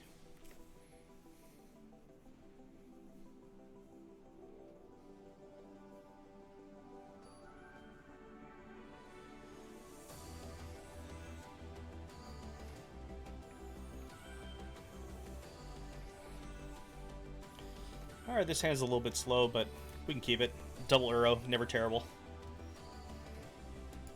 I don't mind having 2 of the best cards in the format in my opening hand.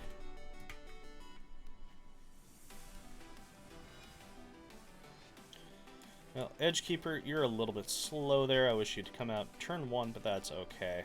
I'm not going to complain. I'll take you whenever you come. As as I whack my microphone. Sorry about that, everyone.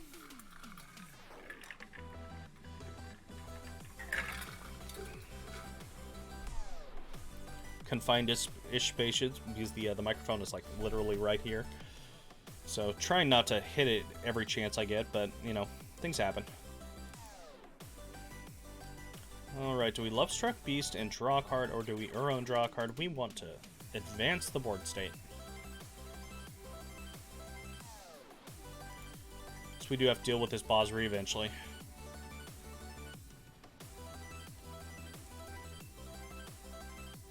This Bosri is like a really bad version of Liliana the Last Hope.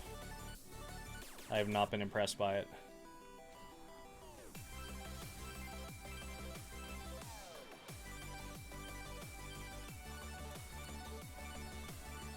Alrighty.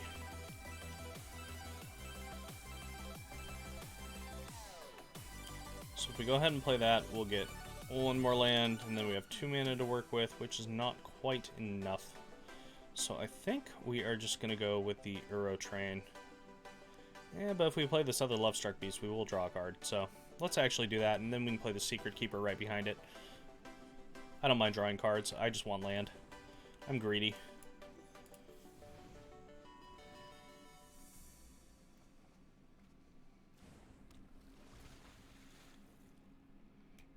Okay, now the question being, do we want to run all this stuff into the Bosri?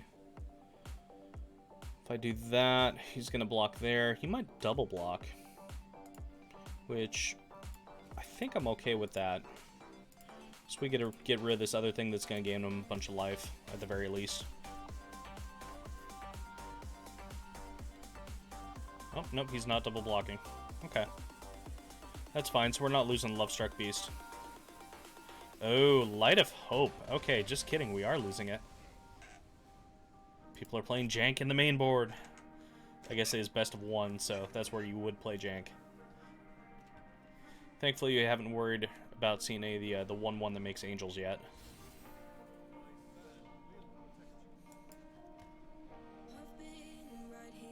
Well, that's an enchantment, so we're just going to go ahead and do this.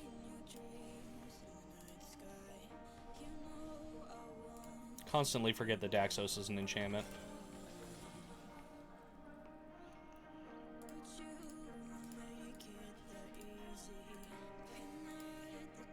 That's where we say bye-bye Bosri.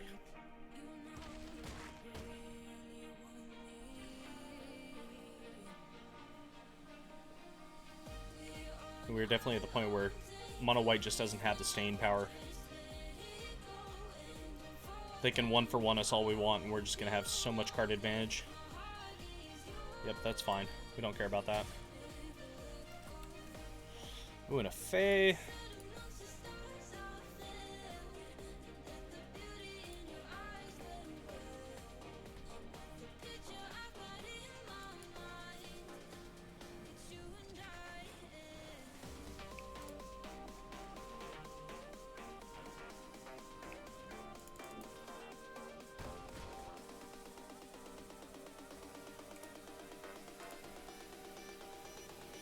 Griffinary, okay.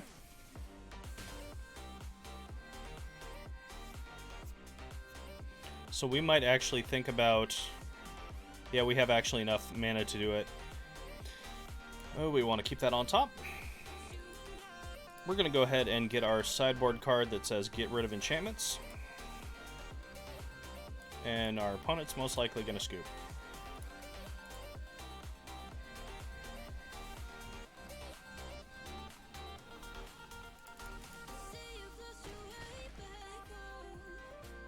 Or not. Who knows? They might want to try and play it.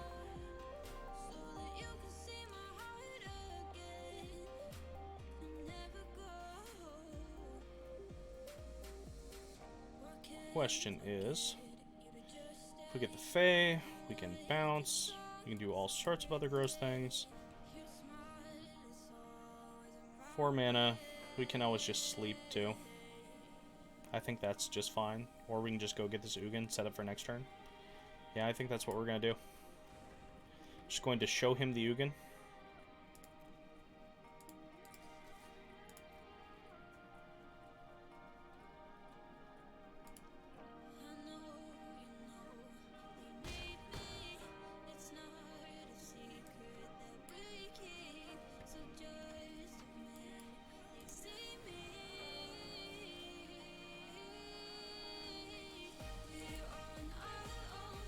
Yep, famous last words. There's no coming back from this. Which we're A-okay with.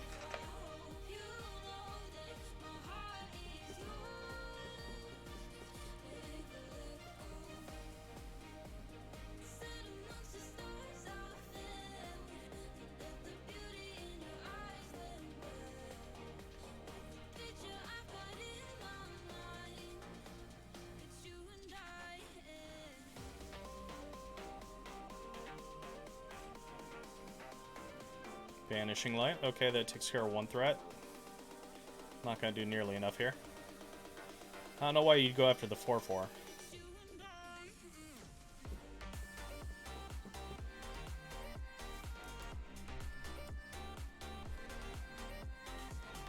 And little do they know we have another Gem Razor in hand.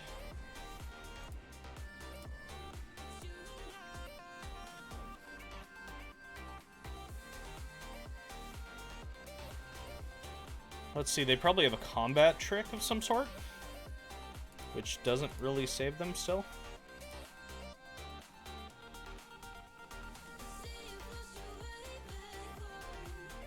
Can possibly gain some life, but that's about it. Yeah, no, still dead. GG.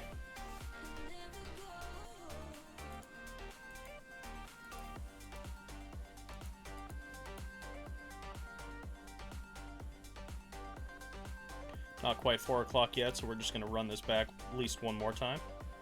Nice thing, for the most part, these games are fairly quick. It's a good thing about best of ones. Not as quick as if we were playing, like, say, mono red, but hit that point of no return right away.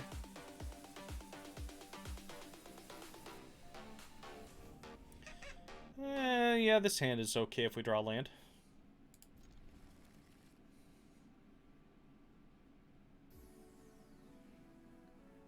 Nice thing is if we're playing against a really aggro deck, we can slow things down a little bit with the Love Struck and the Secret Keepers. Really, it just is a matter of hitting that third land, and then we're good to go.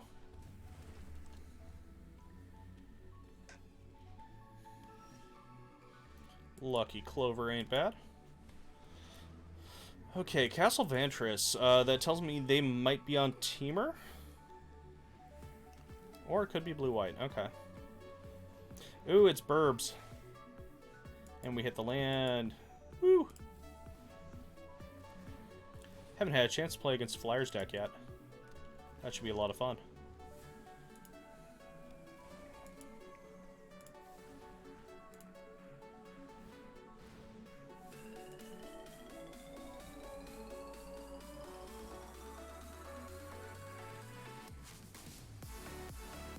Yeah, I'm not really sure how gross Burbs are with this particular set of cards.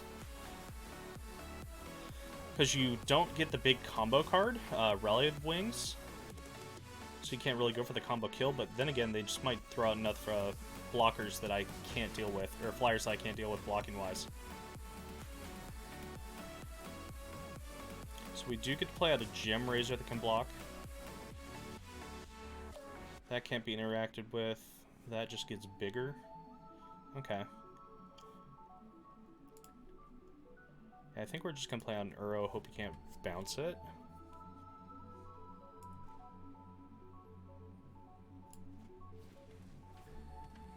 Sadly, these Secret Keepers don't block very well.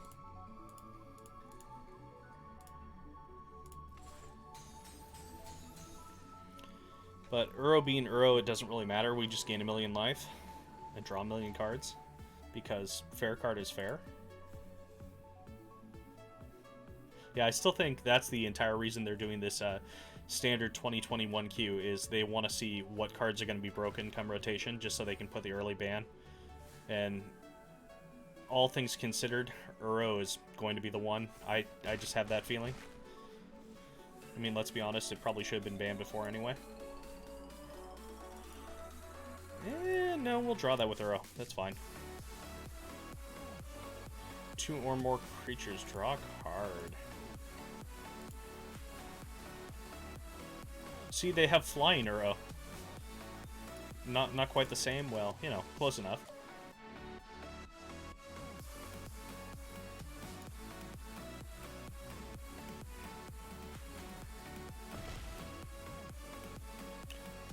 Play this to make them put on the brakes a little bit.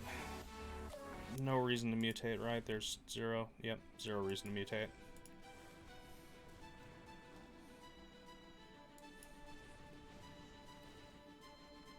Draw the card.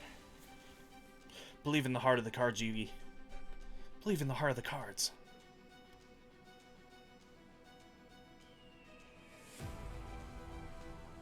Never should have unlocked that Orichalcos. And that's about all the further my Yu-Gi-Oh knowledge goes. Actually, no. There's something about a pot of greed and memes. Yeah, who knows. Well, he is doing significant damage that's going to be hard to keep up with. I will say that. And if our opponent has another bounce spell, that could be an issue. So we have 8 mana to work with. We can play 2 Gem Razors. Let's see what this Uro gets us first.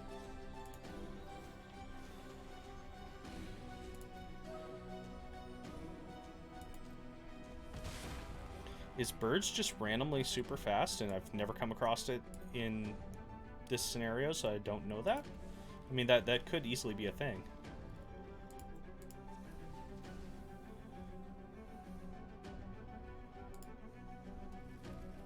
Let's see them have another Brazen Borrower here. And then I'll be sad. Or just an unsummon.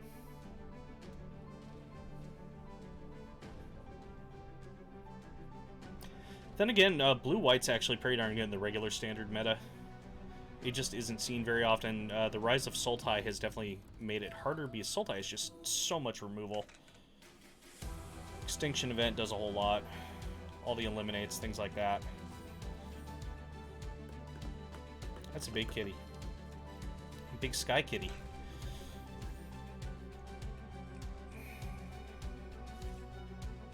Well, sadly, they're not very close to the mill kill right now.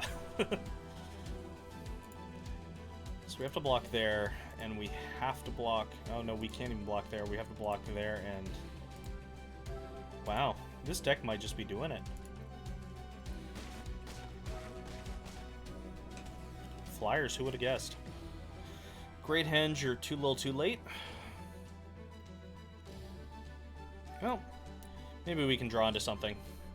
If we can draw into a Brazen Borrower, possibly 2. So we get to draw 2 cards per. That's not a Brazen Borrower. Okay, so what do we have in our thing that costs 2 or less that can deal with this? I don't believe we have anything. We can play out 2 Fae of Wishes as bad blockers. One of them's gonna die. One of them blocks there. We need to attack with this Uro. So get us to 5. We'll gain 2 more life from the Great Henge. Lucky Clover is not going to do it.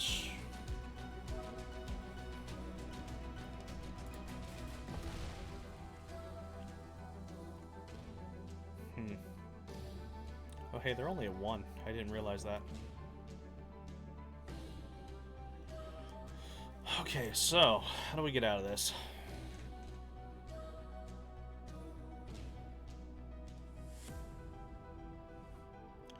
Fae of Wishes, see what we have.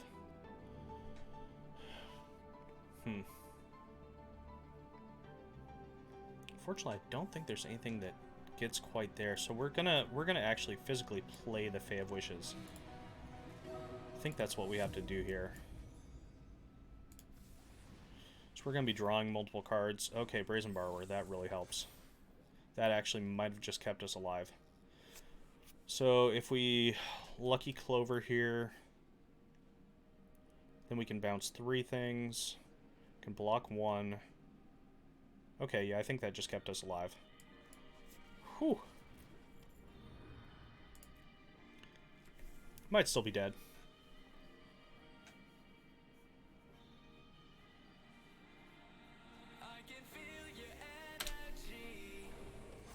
So if they have another Brazen Borrower, then we're probably just dead. Staggering Insight. No. Okay, we like seeing that. Yep, that's fine. Come at me, bro.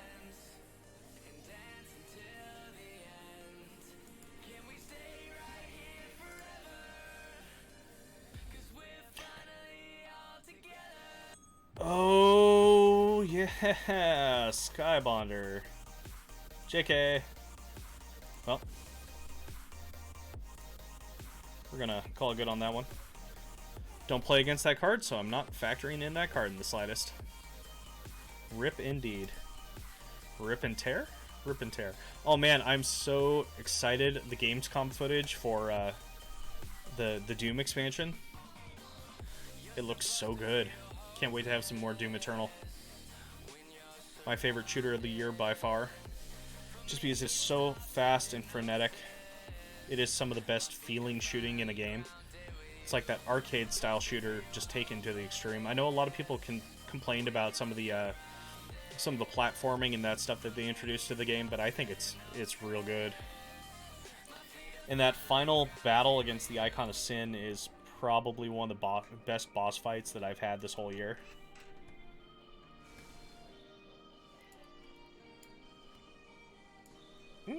Yeah, we have plenty of Euros, so we're just going to go ahead and mill ourselves.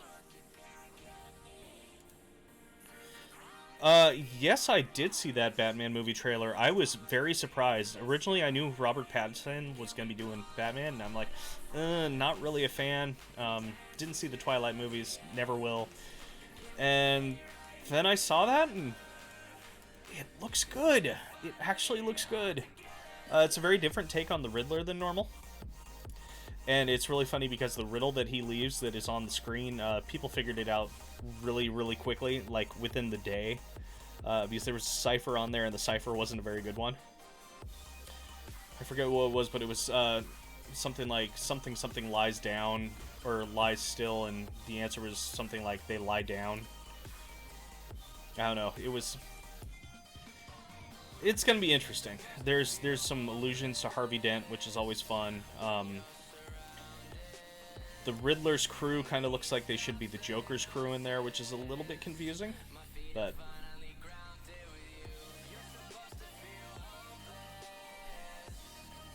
yeah, I don't know. I'm optimistic about it. Really, the fun thing though is the idea that I'm not a huge Flash fan.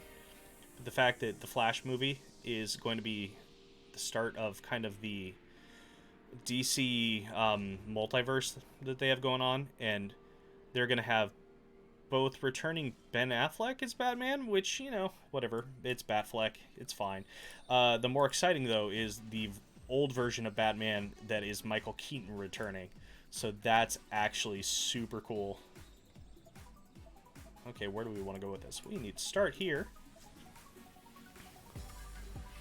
Yeah, so Batfleck, give it or take it, but Michael Keaton Batman, heck yeah. Even though the one downside of that whole movie is it is still starring Ezra Miller, and he has been very problematic recently. Some stories about him choking out his girlfriend, which is not cool. So, yeah, that's a whole thing of if one really wants to support the movie based on that fact. But, you know, I have hopes for the movie. I have hopes. And I figure nothing can be worse than how bad the Snyder cut looks for Justice League. Oh my god. That dark side. Oh, the stills. Oh, it looks so bad. It looks so bad. Which is so terrible because Darkseid is such a cool character. I mean, Darkseid is who Thanos is based on. And, you know, if you're a DC Comics fan at all, the iconic battles between Darkseid and Superman and Darkseid and Batman especially. And he has eye lasers, so, you know. And they're like crazy eye lasers. No! Don't destroy my clover. That's not nice. He is sternly dismissing my arrow.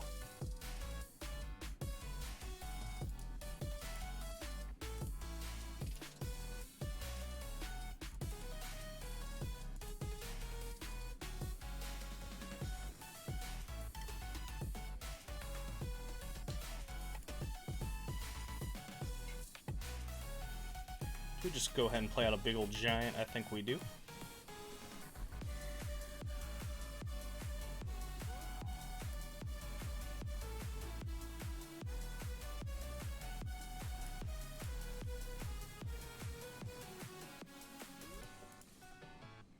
See if he wants to block and trade.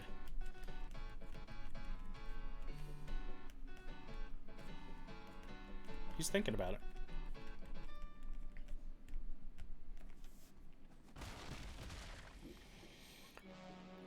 So this is definitely going to be a harder game since he's playing Clover and I no longer have a Clover. Oh, he has 2 Clovers. Now the game became infinitely harder. Really need a Gem Razor. We might, in fact, play these 2 Love Strucks just to try and find a Gem Razor. Okay, so he's getting another Fae of Wish trigger with lots of cards. This is looking bad. Life goes on. Okay. So that means he's probably going to be taking this hit from the Beanstalk. Do we have an Ugin? Do we have an Ugin? No, we have an Extinction Event, which is annoying.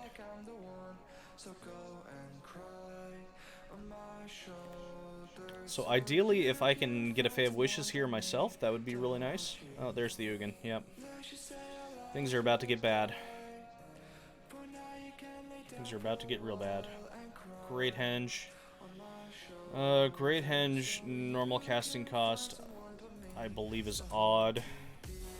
Oh wait, it doesn't really matter. The Ugin won't be able to get rid of it regardless. Extinction Event doesn't do anything either. Yeah, so it is originally odd. Makes me not want to play anything else out. And wait until this Ugin has happened.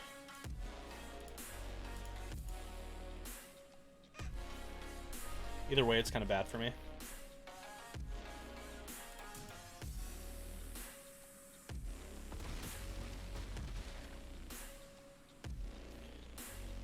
So we're gonna Uro. We'll draw an extra card off this at least. And we'll play our other Uro out.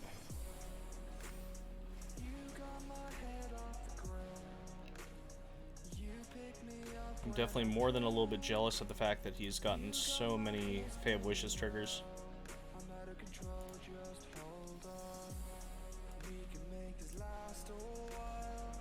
And I think we're gonna Secret Keeper ourselves. Yeah.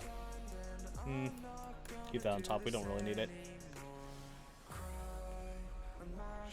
Nice thing is, if he does Ugin, he has to get rid of everything with the Beanstalk. He's probably actually going to Extinction Event as a result. And just do that instead.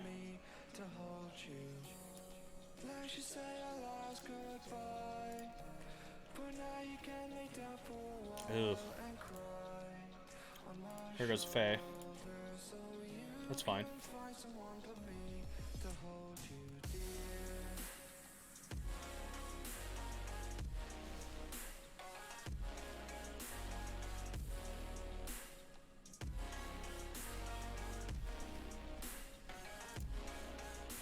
One saving grace here is we do have this Great Henge that's going to be doing a lot of work for us.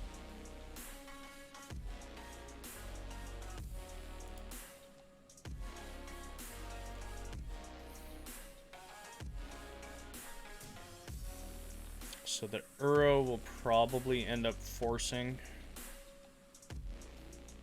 Yeah. Or we could just play this big guy. Let's play this big guy.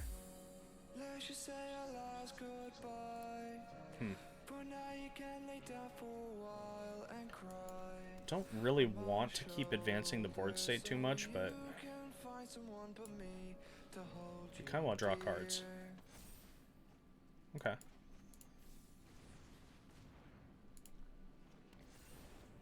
Let the greed monster take over.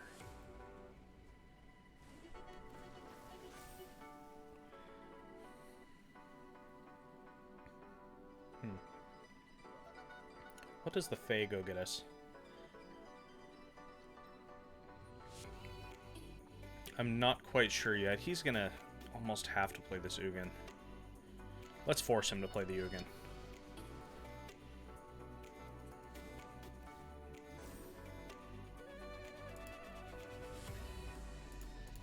So we'll definitely be losing a little bit here, but I think I'll survive that.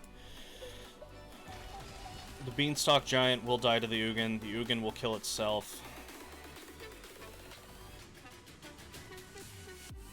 The other thing you can do is bounce this Fae and go look for another answer. Okay. So he can't Ugin this turn. He can play out a big Beanstalk. Not the end of the world. Oh no, he can still Ugin. Okay.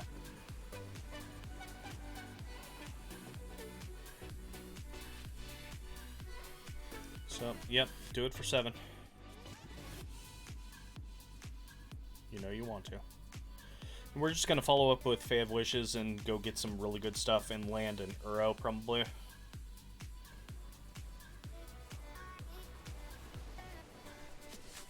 Yeah, having this Great Henge just kind of... Ooh, okay, so that changes things a little bit. So we're going to Uro, we're going to Gem Razor. We have to get rid of one of those. Yeah.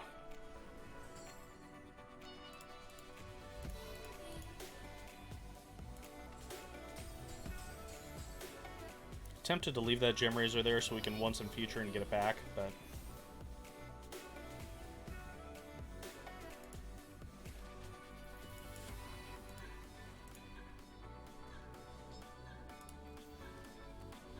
Yeah, this catches us up real well. Another big boy. They're both odd, so we shouldn't play any more odd casted cost things because I'll just be playing it right into it. So I think in the meantime we're just gonna pass. Probably play Brazen Borrower on his turn. Have you seen he's an extinction event at this point?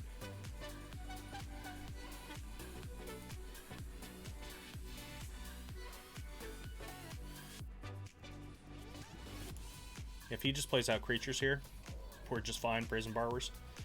Okay, that is the game. So I think it is time to switch up decks, go over to Standard for a little bit. That has been a fun 8-4 little streak there with green-blue. Turns out green-blue, still good. Weird how that works. So let's go ahead and get rid of that deck list and switch it over. Clear out these wins and losses. I'm going back to Ultimatum because I have fun with it. I know it's not a great deck. It's probably tier 2.5, tier 3 in Standard, but that's fine. It's fun. It does what I want to do. Get rid of this Abzan mid-range. Go over to this Ultimatum. Just because casting an Ultimatum is the most fun thing you can do in Standard. Let's be honest. It's 7 mana. It's flashy. It does everything. Having, 5, 6 things come back from your yard and your opponent just scoop on the spot. Heck yeah. So much fun.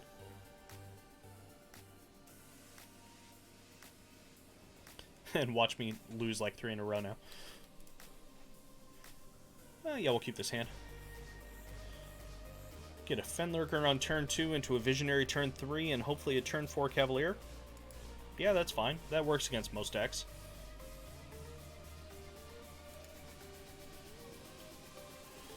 Ooh, except for Temur is actually a deck that really scares me. Just because, as you have seen while watching, Clover just does everything. If they don't get a Clover, then I feel pretty good about the matchup. If they do, we're having some problems. I'm having problems talking. Do have a couple Nine of Bottoms, which help get rid of the Clovers. What do they get rid of? Primal Might. Oh, so this is actually just mono green. Okay. Huh. No, that gives them fuel for the Skoos. Never give your opponent Skoos fuel. So we're looking for a land here? Land? Excellent. So unfortunately, Cavalier seems less good now, and Eerie Ultimatum seems less good. So we gotta find a way to get rid of this Skoos first. Otherwise, it's gonna cause issues. Probably just play another Visionary next turn. Ram through. Tier.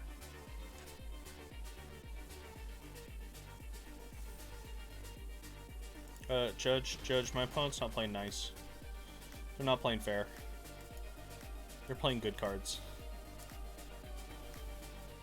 I have no way of dealing with good cards. Take that.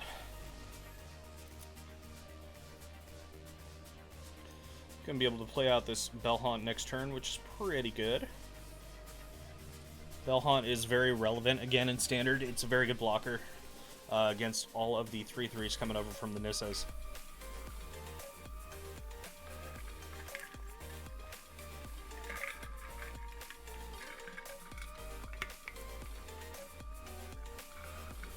Primal Might.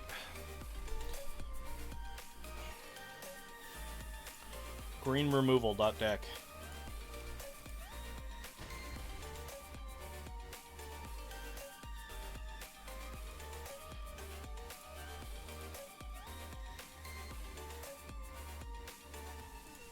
So yes, unfortunately this Scooz is definitely being an issue for us.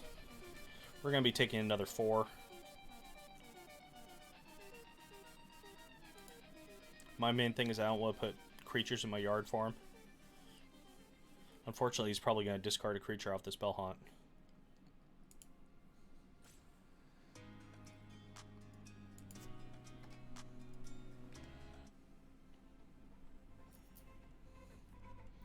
Yep, a Stone Coil. Okay. So the Scooz is going to be a little bit bigger. We are definitely looking for one of our Doom Fortolds or one of our Kaya's Wraths. A Vraska wouldn't be terrible here. Really, any of our pieces of removal. I wouldn't mind the Liliana because we draw 2 cards off of that. Wow, okay. All removal all the time. Green is doing better at removal than the black deck is, so that's a thing.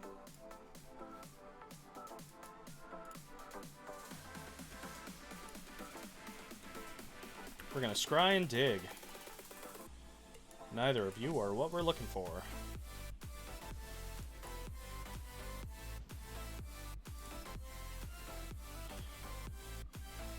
So this Fen Lurker is definitely going to be dying here. Ooh, he's giving it trample. So unfortunately that means we have to block with this Charming Prince. Otherwise, we're just dead. Game 2, we definitely have quite a few answers. Oh, and that is not the answer we were looking for. Well, let's see. If we somehow survive, but I know that won't be happening.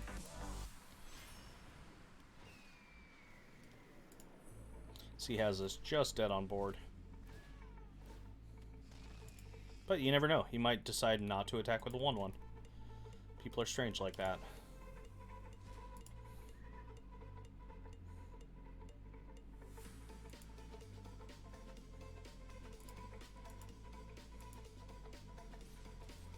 And he made the smart play. GG to our opponent. Let's go on to game 2 here. So, we have answers. Noxious Grasp, I'm told, is pretty good. Kaya's Wrath is going to be good against what they're doing. Pulse of Marasa is going to be okay. Glass Casket is going to be okay. Scooz is good for the matchup also. You know, in fact, we're going to take the Scooz. We'll fight fire with fire. Eerie Ultimatum is coming out this game because it's not going to do a whole bunch. It's not really going to be grabbing things. Elspeth is slow for a lot of things. And Doom Foretold is going to come out entirely. We want to keep one of those in over the Fen Lurkers because the Fen Lurkers are just actually actively bad. So we could keep the Doom Foretolds in over the Fen Lurkers.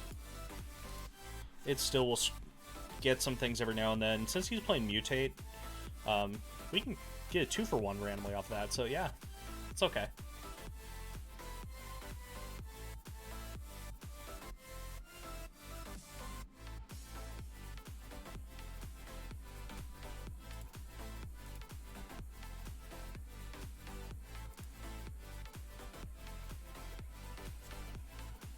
See what our opponent decides to bring in and see if they draw 3 or 4 removal spells again, because you know that's what green is known for. Primal Might, secretly really good. Ended up putting a copy in my Gishath EDH Dinosaurs deck. It's kind of hilarious there. That and the flavor is so good. Considering I do believe that is Gahalta on there. Play first, yes. Alright, unfortunately we cannot keep that hand. This hand is not too much better. We need white mana pretty quickly. We do have a Treacherous Blessing though, so that is going to come in handy. I'm going to get rid of this Yorion.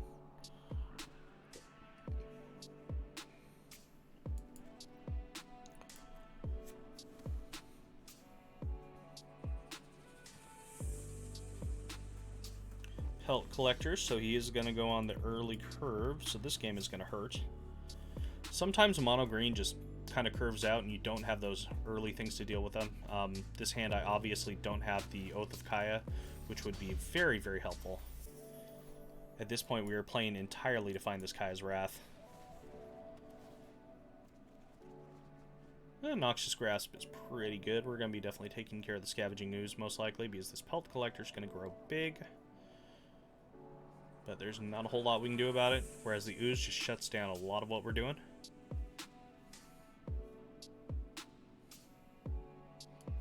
Mono green is still a very solid choice right now in Standard. Its biggest matchup problem is probably Temur Clover, if I had to posit a guess. I haven't played a ton of it myself. Let's go ahead and play that tapped. So we're seeing the limitations of playing a 3-color deck. Usually the fixing is not as bad as it's been at the moment, but that is the way of it. Noxious Grasp takes care of everything, which is wonderful. It's primarily in the sideboard for Nissas, just because it's the most efficient answer. But against decks that are like this, I don't mind killing just about all their things. Ooh. So, unfortunately, power or greater. Dang, that makes that more difficult. So we need to kill. We're gonna be taking a lot of damage this turn. What do we kill? We kill the Questing Beast. We're still taking 4 there. We're taking 7 total. We really needed our white mana, unfortunately. Yeah, I think we need to kill the Questing Beast. That's hard. I don't think there's a good choice here, unfortunately.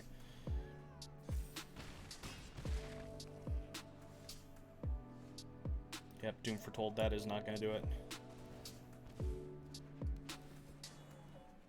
We badly needed white mana, so we are just dead.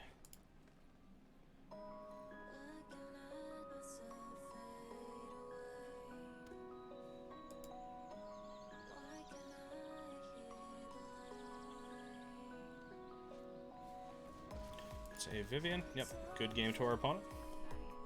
And we'll go ahead and take the L.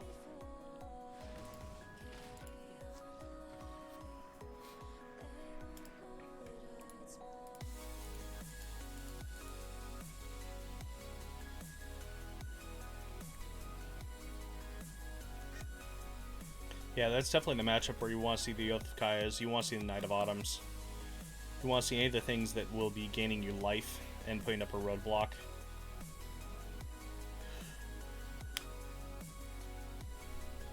But that's okay, we'll just go ahead and run it on back. This hand seems just fine. Go Treacherous Blessing into Doom Foretold and sack the Treacherous Blessing to the Doom Foretold. Yeah, it's kind of what this deck wants to be doing. Alright, we have a player from Japan, maybe? That'd be kind of cool. Do see a lot more of the international players up on the Mythic portion of the ladder.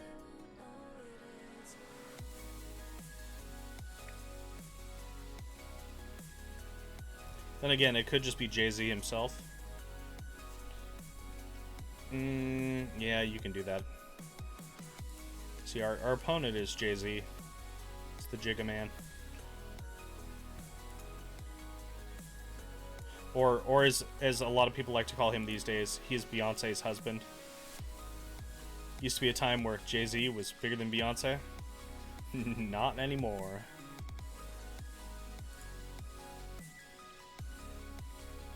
I remember high school listening to Big Pimpin'. Good times. Okay, so they are playing Sultai, which means they took that away, unfortunately. They got rid of that option. I think we're just going to play a Triome. We're going to play a Triome. We're going to put the Yorion into our hand. Yeah, sure.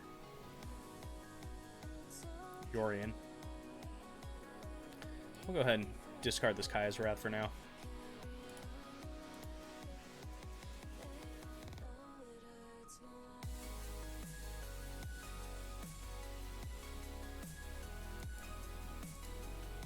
Sultai is a matchup I really don't mind. Yarion. Yarmati. That's what happens when Yorion turns into a pirate.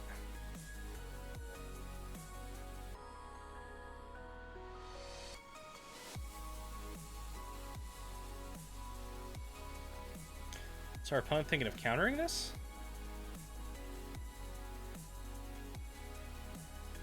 Which I'd be okay with. It just sets up... I'm setting up my Yuri ultimatums in the long run, and if I can run him out of counterspells, especially since he doesn't know about these yet, I've drawn them both after the Agonizing. So if I can run him out of like 2 counterspells beforehand, and then that sets up the Yuri ultimatum, I'm perfectly happy with that. Yep. Still gonna take 1, which is kind of annoying. So next turn we'll probably play the Yorion to attempt to draw out another one. Yeah, this is game 1 of this match. Oh yeah, this is game 1, so he's just playing mainboard Mystics, which, yeah, that's fine. I'm not really paying attention at this point. You know how that goes. You hit that part of the stream where it's just all kind of, eh.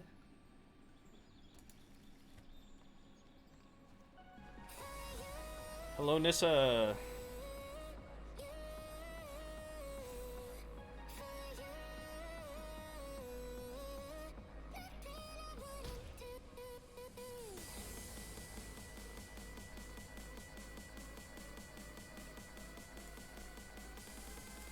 We'll play the one that they haven't seen.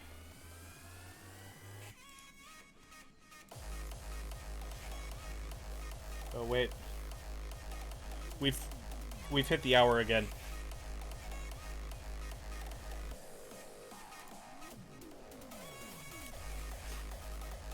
I need my glow sticks or something.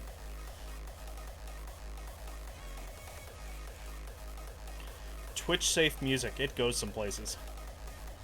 Okay, so we are going to go ahead and actually pitch a Visionary, because we don't mind getting one of those off the Yuri ultimatum.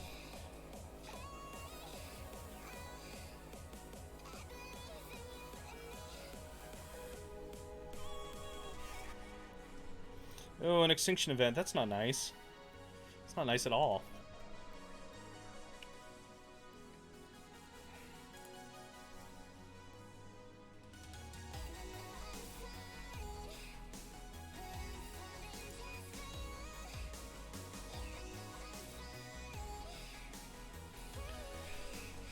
Next turn I might slow play it and just play out the Lawnmower Visionary and Oath of Kaya to kill one of his lands.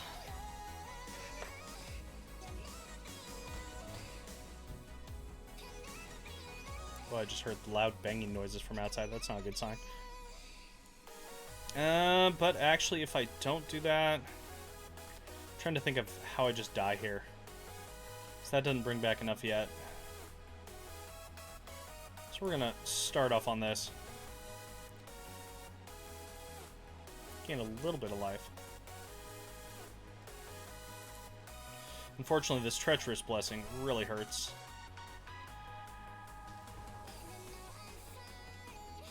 You're gonna tap for mana? Well, joke's on you. I'm gonna advance through the phases. Oh, wait. Coffee? Okay, one sec. We'll be right back.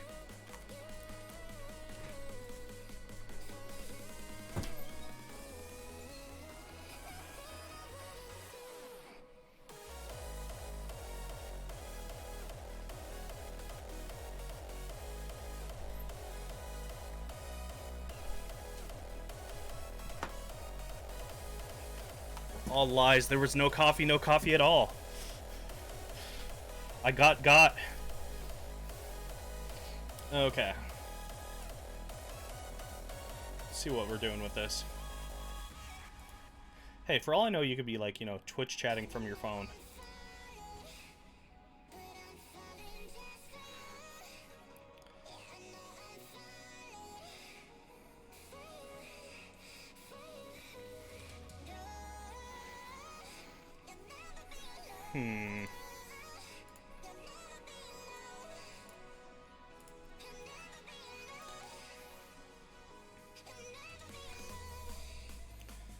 I know it's coming from within the house, I'm afraid.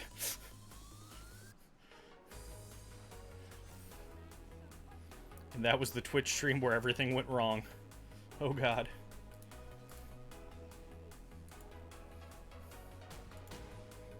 So unfortunately, we're not really going to get enough value. It's not terrible, I guess, but it's not really going to save us. We're not going to get enough value off of this to really survive.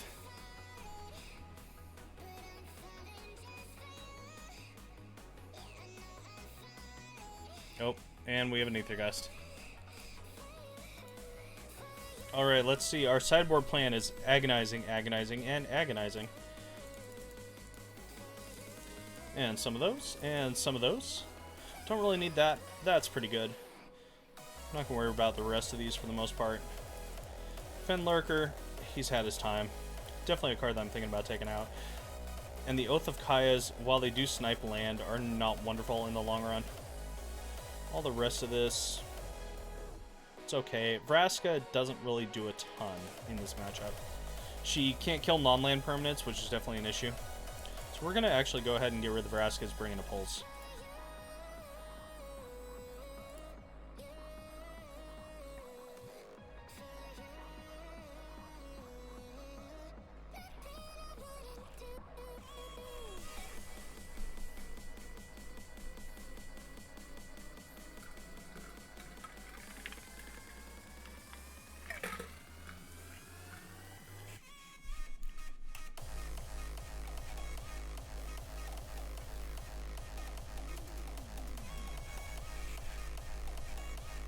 Didn't realize this was an EDM stream.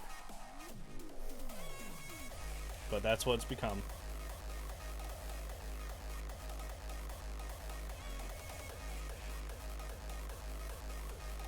Better than my normal yawning.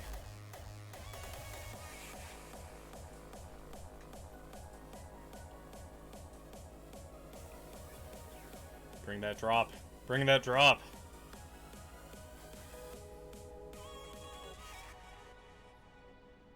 Oh, that was just kind of a fade. Sad days. I was promised a drop and I didn't get one.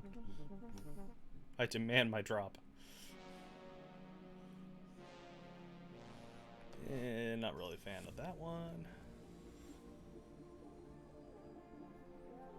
Sure, why not?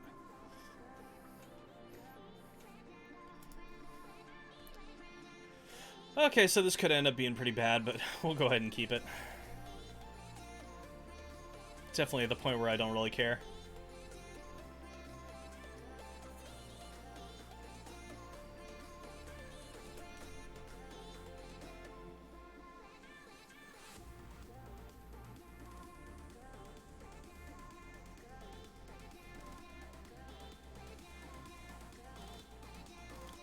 I mean, yeah. Except for my luck, it's going to be 2 green land. And then off the Treacherous Blessing, I won't draw. So we're having some color fixing issues that normally don't occur. Normally the mana base is pretty smooth in this.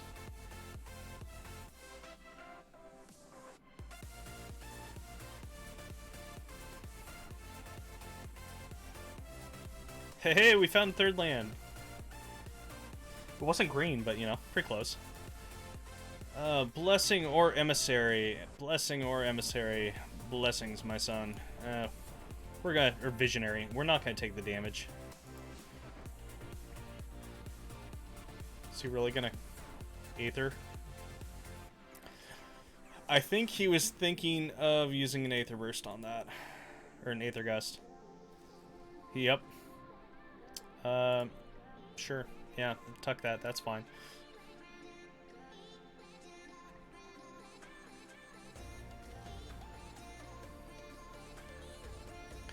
Oh, that's where land.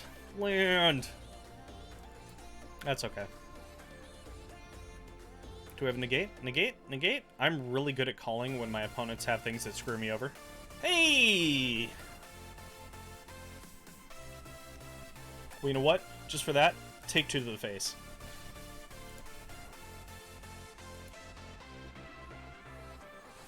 I swear, sometimes I can read my opponent's minds. I'm A-okay with this happening. If we draw land and go into the Cavalier. He's probably going to take the Cavalier, though. Could take the Elspeth.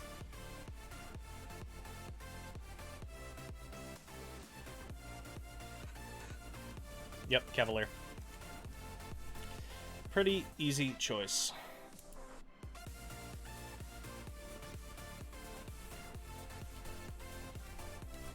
Okay, we drew a land, kind of.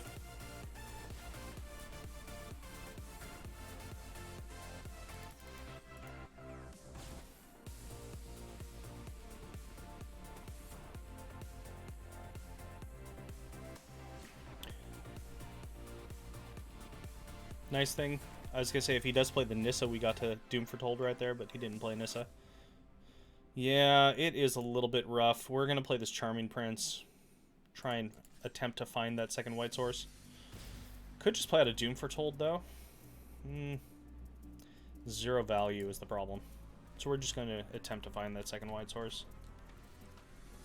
Or just, you know, land in general wouldn't be terrible. Hey, hey! Asking ye shall receive. I only want one of those, though.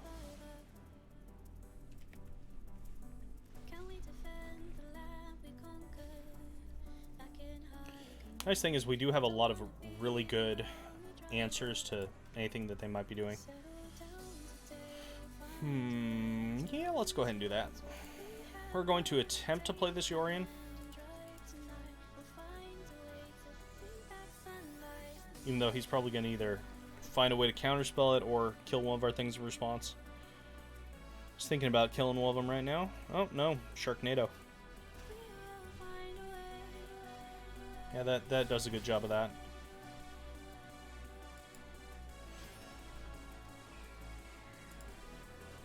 So what's really fun in this deck is just setting up loops between the Charming Prince and the Yorion. But in this case, we're not going to do that. Bellhaunt, you're not going to do enough right now. We do want that land, though.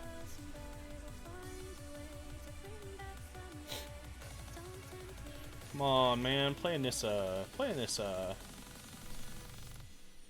It's weird watching the... watching the evolution of the Sultai decks. They've gone from being very Planeswalker and permanent heavy to super controlling, very spell heavy.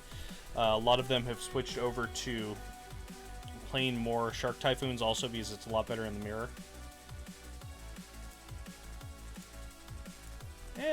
We'll Eerie Ultimatum for those 2 cards. I'm okay with that.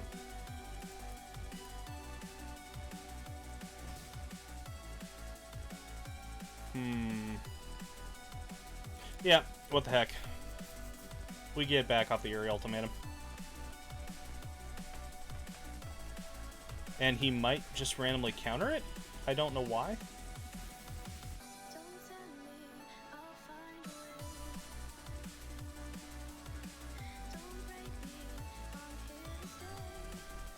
If he wants to waste counterspell on this, that's just fine with me. He knows I have the Eerie Ultimatum.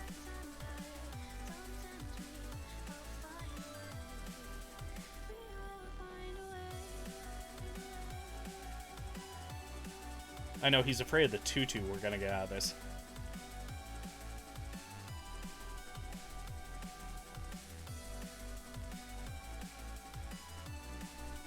Wow, he's actually disputing it. Okay. Makes me a little bit terrified for whatever the last card in his hand is. Okay. So we're gonna try doing the same thing here. See what happens. Is it another Sharknado? I'm not going to attack into it and find out. Okay. So we are free to Eerie Ultimatum next turn, which is really pretty good. We get a lot of value off it. Not nearly as much value as I'd like, but, you know.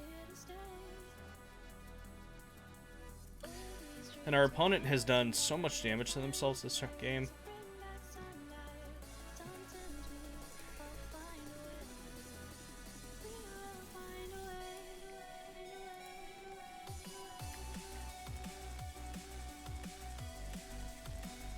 Hiya! Okay, now we see if they drew into a counterspell. Just my luck they would, but I think we're good. Nope. It's an Ether Gust. Hey, it's not quite a counterspell. That's fine. It's a lot better than what it could have been.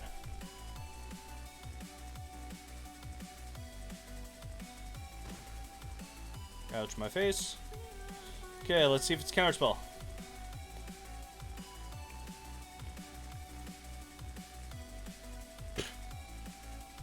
Rip. Whatever, we get to play the Liliana next. There's no way he just drew another counterspell. Watch it be another counterspell. Elspeth, you have not been great. Is it another one? Is it another one? Okay. Hey.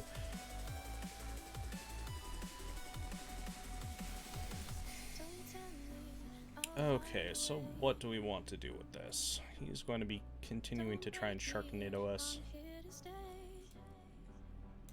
Playing some lands.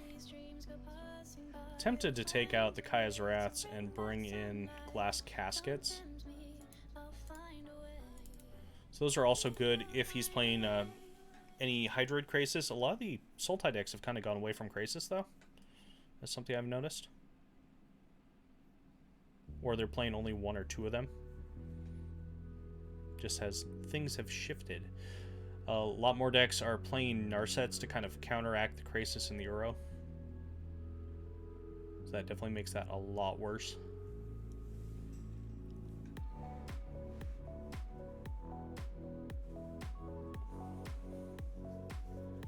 Watch our opponent just sideboard into a totally different deck.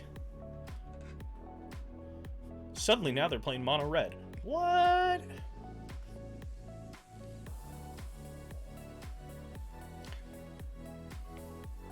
I don't know, if I were them, I would have taken out the Mystical Disputes.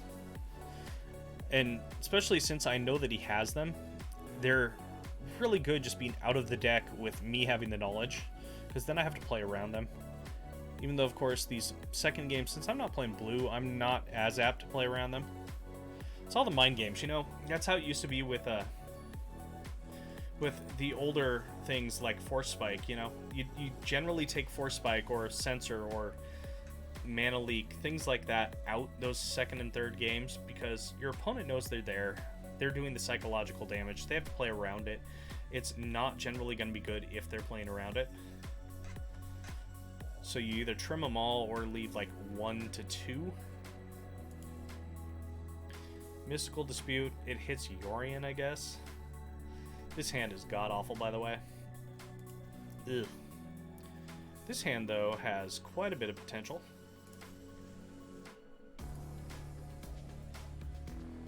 So we have to ask ourselves, what happens when the Agonizing Remorse, where are they going to take? There's a good chance they take the Noxious Grasp or the Treacherous Blessing.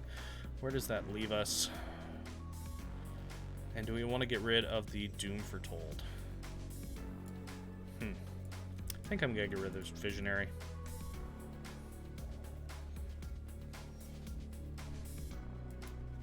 Yorion is not the greatest of draws at the moment. Pulse is also not the greatest of draws at the moment.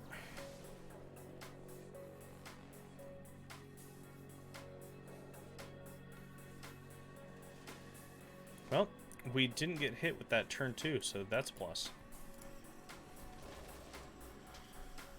I will definitely be happy anytime they don't Agonizing Remorse me right away. Or Thought Erasure. I haven't seen any of those this game. A lot of Sultai decks are playing mainboard Thought Erasures over Agonizing. Just because it's infinitely better against those aggro draws. Alright. We want to draw some cards here while we can.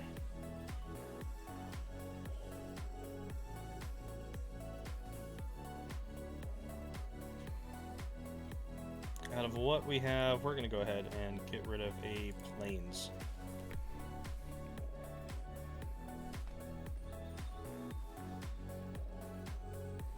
So the nice thing is, at this point we do have plenty of gas in the hand.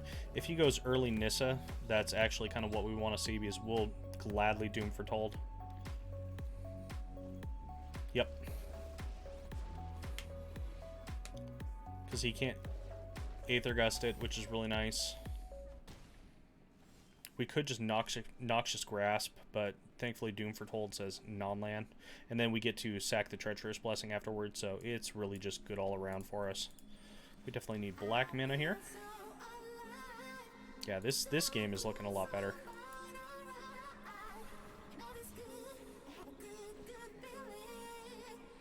Fortunately, we are going to take a smack to the face from this land.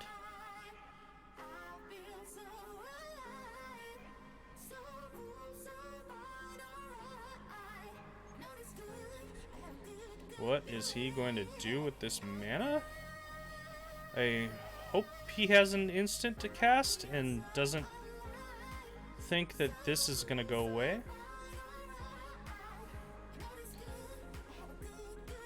So that would be a scoopable mistake right there.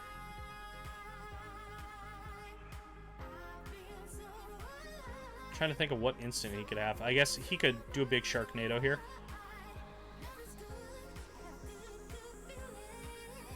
But yeah, if he were just to try and float the mana and then go to the next step, that would be painful.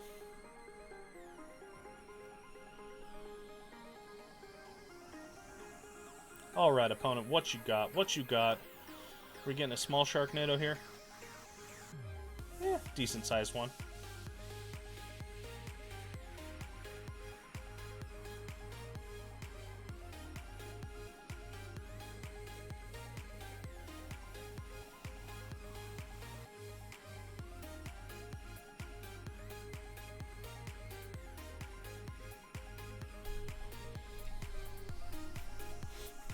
Oh, no Sharknado.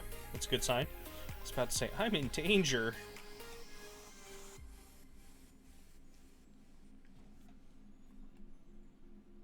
Not quite enough things to bring back this Uro yet, which is very good for us.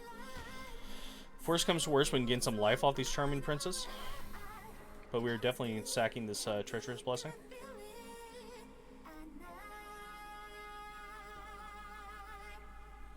There is an argument to be made if he taps out to play this Yorion instead.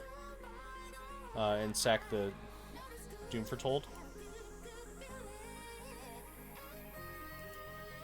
So, I mean, it's never terrible to draw 3 cards. But it depends how much pressure he's putting us under.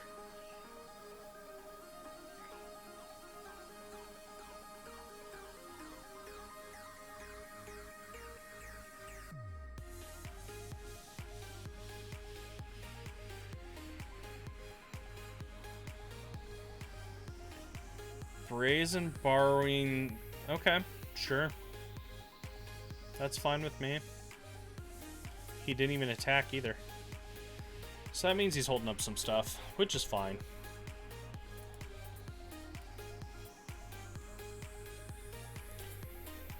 For some reason, my mouse sensitivity just suddenly shot up. I don't think I hit the button, but maybe I did. Gonna definitely go grab another black land here. Lead off with our Charming Friend. Agonizing Remorse is just fine. Visionary is not quite what we want at the current moment. So we're just going to hold up this Noxious Grasp.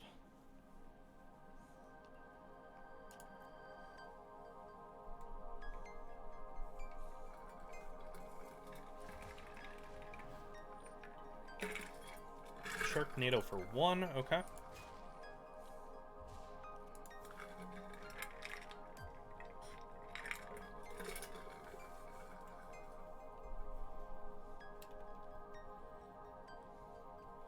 to watch back on the VOD and see how loud that was. Ouch, my face.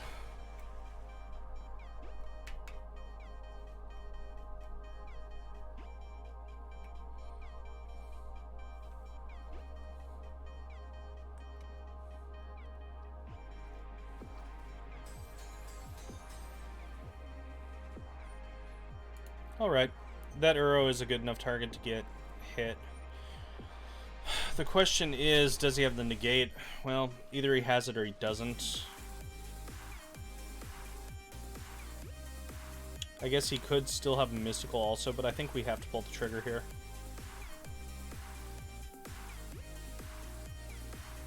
Kind of wishing I didn't have this agonizing remorse on top anymore. This just seems too slow.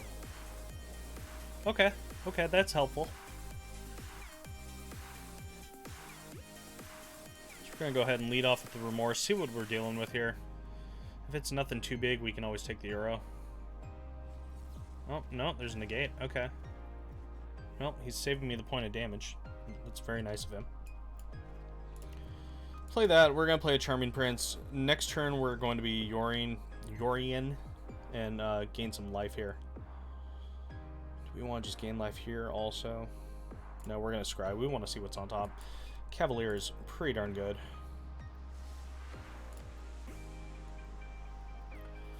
Cavalier is definite. Another choice that we can play next turn. But I think we're going to go the Yorian route, depending on if things go horrible or not. I might just block this swamp to get off the board.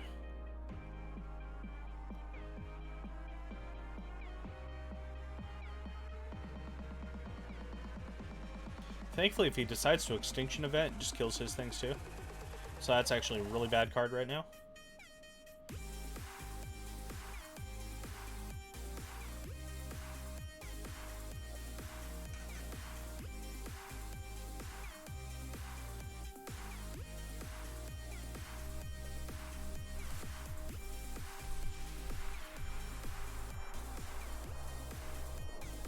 Here he's realizing that I'd probably double block that swamp.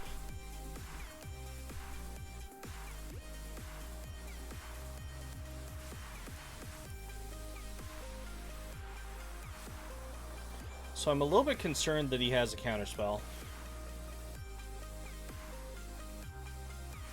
But I think we have to play into it regardless. Yeah, I wish you could just have those princes stand on top of each other. So this is probably walking right into a counterspell would be my guess. But I think we'd rather have him counter this than we would the Yorian. He could be playing an Aether Gust here too. That would be vaguely annoying. If he plays an Aether Gust, I think we just put it into the deck as opposed to on top. Hard to say. Oh, it hit. Okay.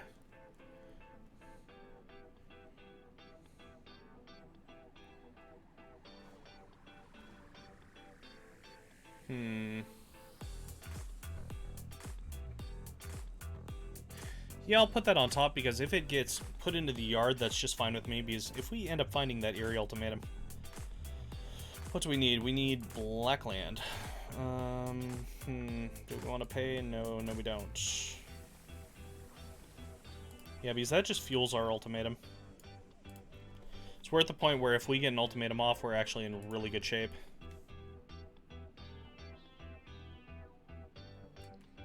So with the princes standing on top of each other, is that like the three children in an overcoat kind of situation? Ooh, he's taking some damage. Okay.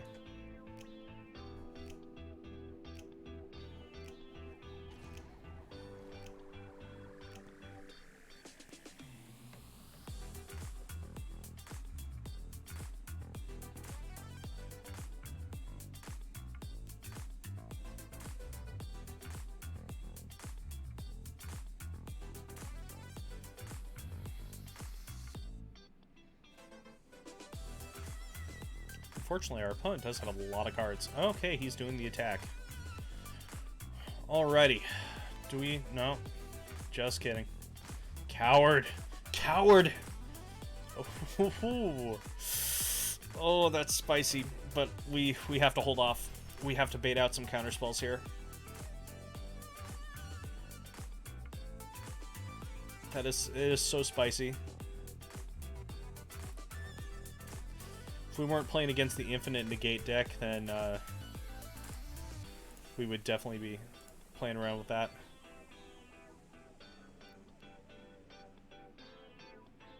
Ah, 5 kids in overcoat. Okay. What about dogs in overcoat? Does that count also? So we're just going to gain some life here. I think that seems like the right thing to do. Put this Yorion in my hand.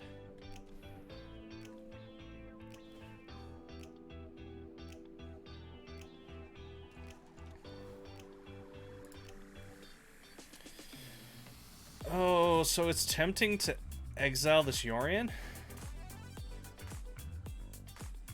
Yeah, what the hell? We're going to do the thing.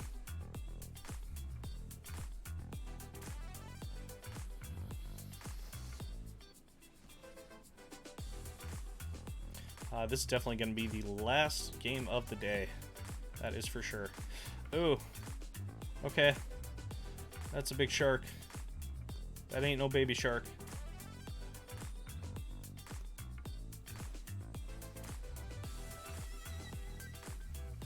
That ain't no baby shark.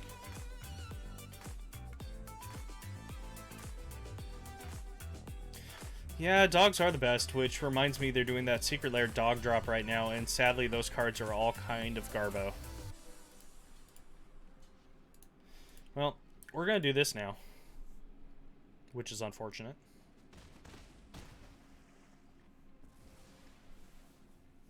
Yeah, it's like rest in peace, dig through time.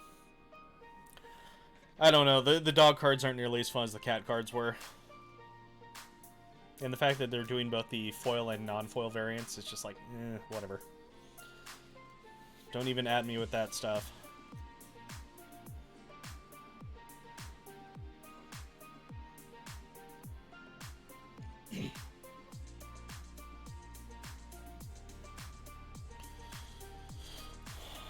Alrighty, Charming Prince, save us. So on the plus side, I'm going to be at 8 life. Okay, we're doing it. Please, please work. Please work. No counterspell. No counterspell. Please, no counterspell. Come on. No counterspell. Well, that's a little bit sad.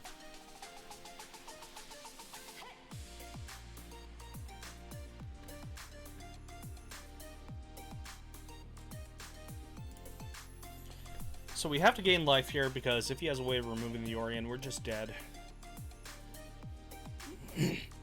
Which is unfortunate.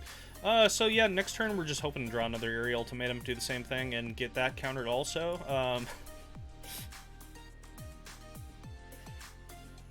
Yeah, the Ancient Grudge is pretty funny. The pug barking at itself.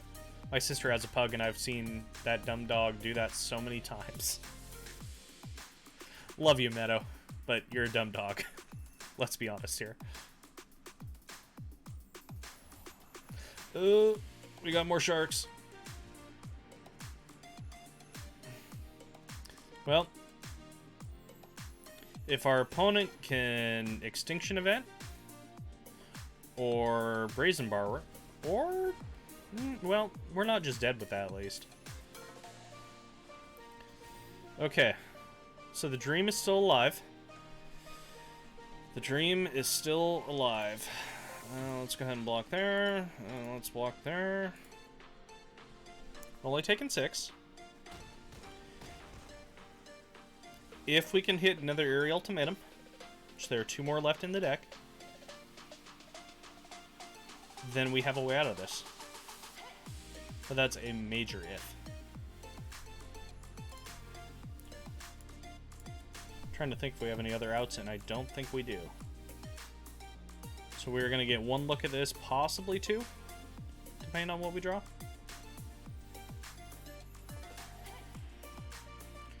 Well, that is probably the least eerie of the ultimatums I've seen all day. So we're just going to go ahead and give our opponent the old GG. Take the loss in that column. And call it a day. Thanks once again, everyone, for joining. Just want to give a quick shout out. If you like what you saw today, feel free to hit that follow. Feel free to hit that subscribe. You can catch me over on Twitter. We're here on Twitch, of course, and over on YouTube at MTG 2020.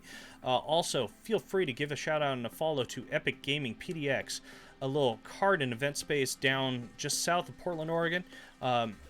Every week there are happenings there. Sadly, the place is not open for play space at the moment. But if you want to buy some Magic cards, some Yu-Gi-Oh cards, Pokemon, Final Fantasy, TCG, any of the board games that are on the website, and some other various sundries, they are available at epicgamingpdx.com. Also, feel free to hit up their YouTube and Twitch. There are some VODs of past events. A whole bunch of good stuff on there. If you like Super Smash Bros. Melee especially, there's still net play on Sundays.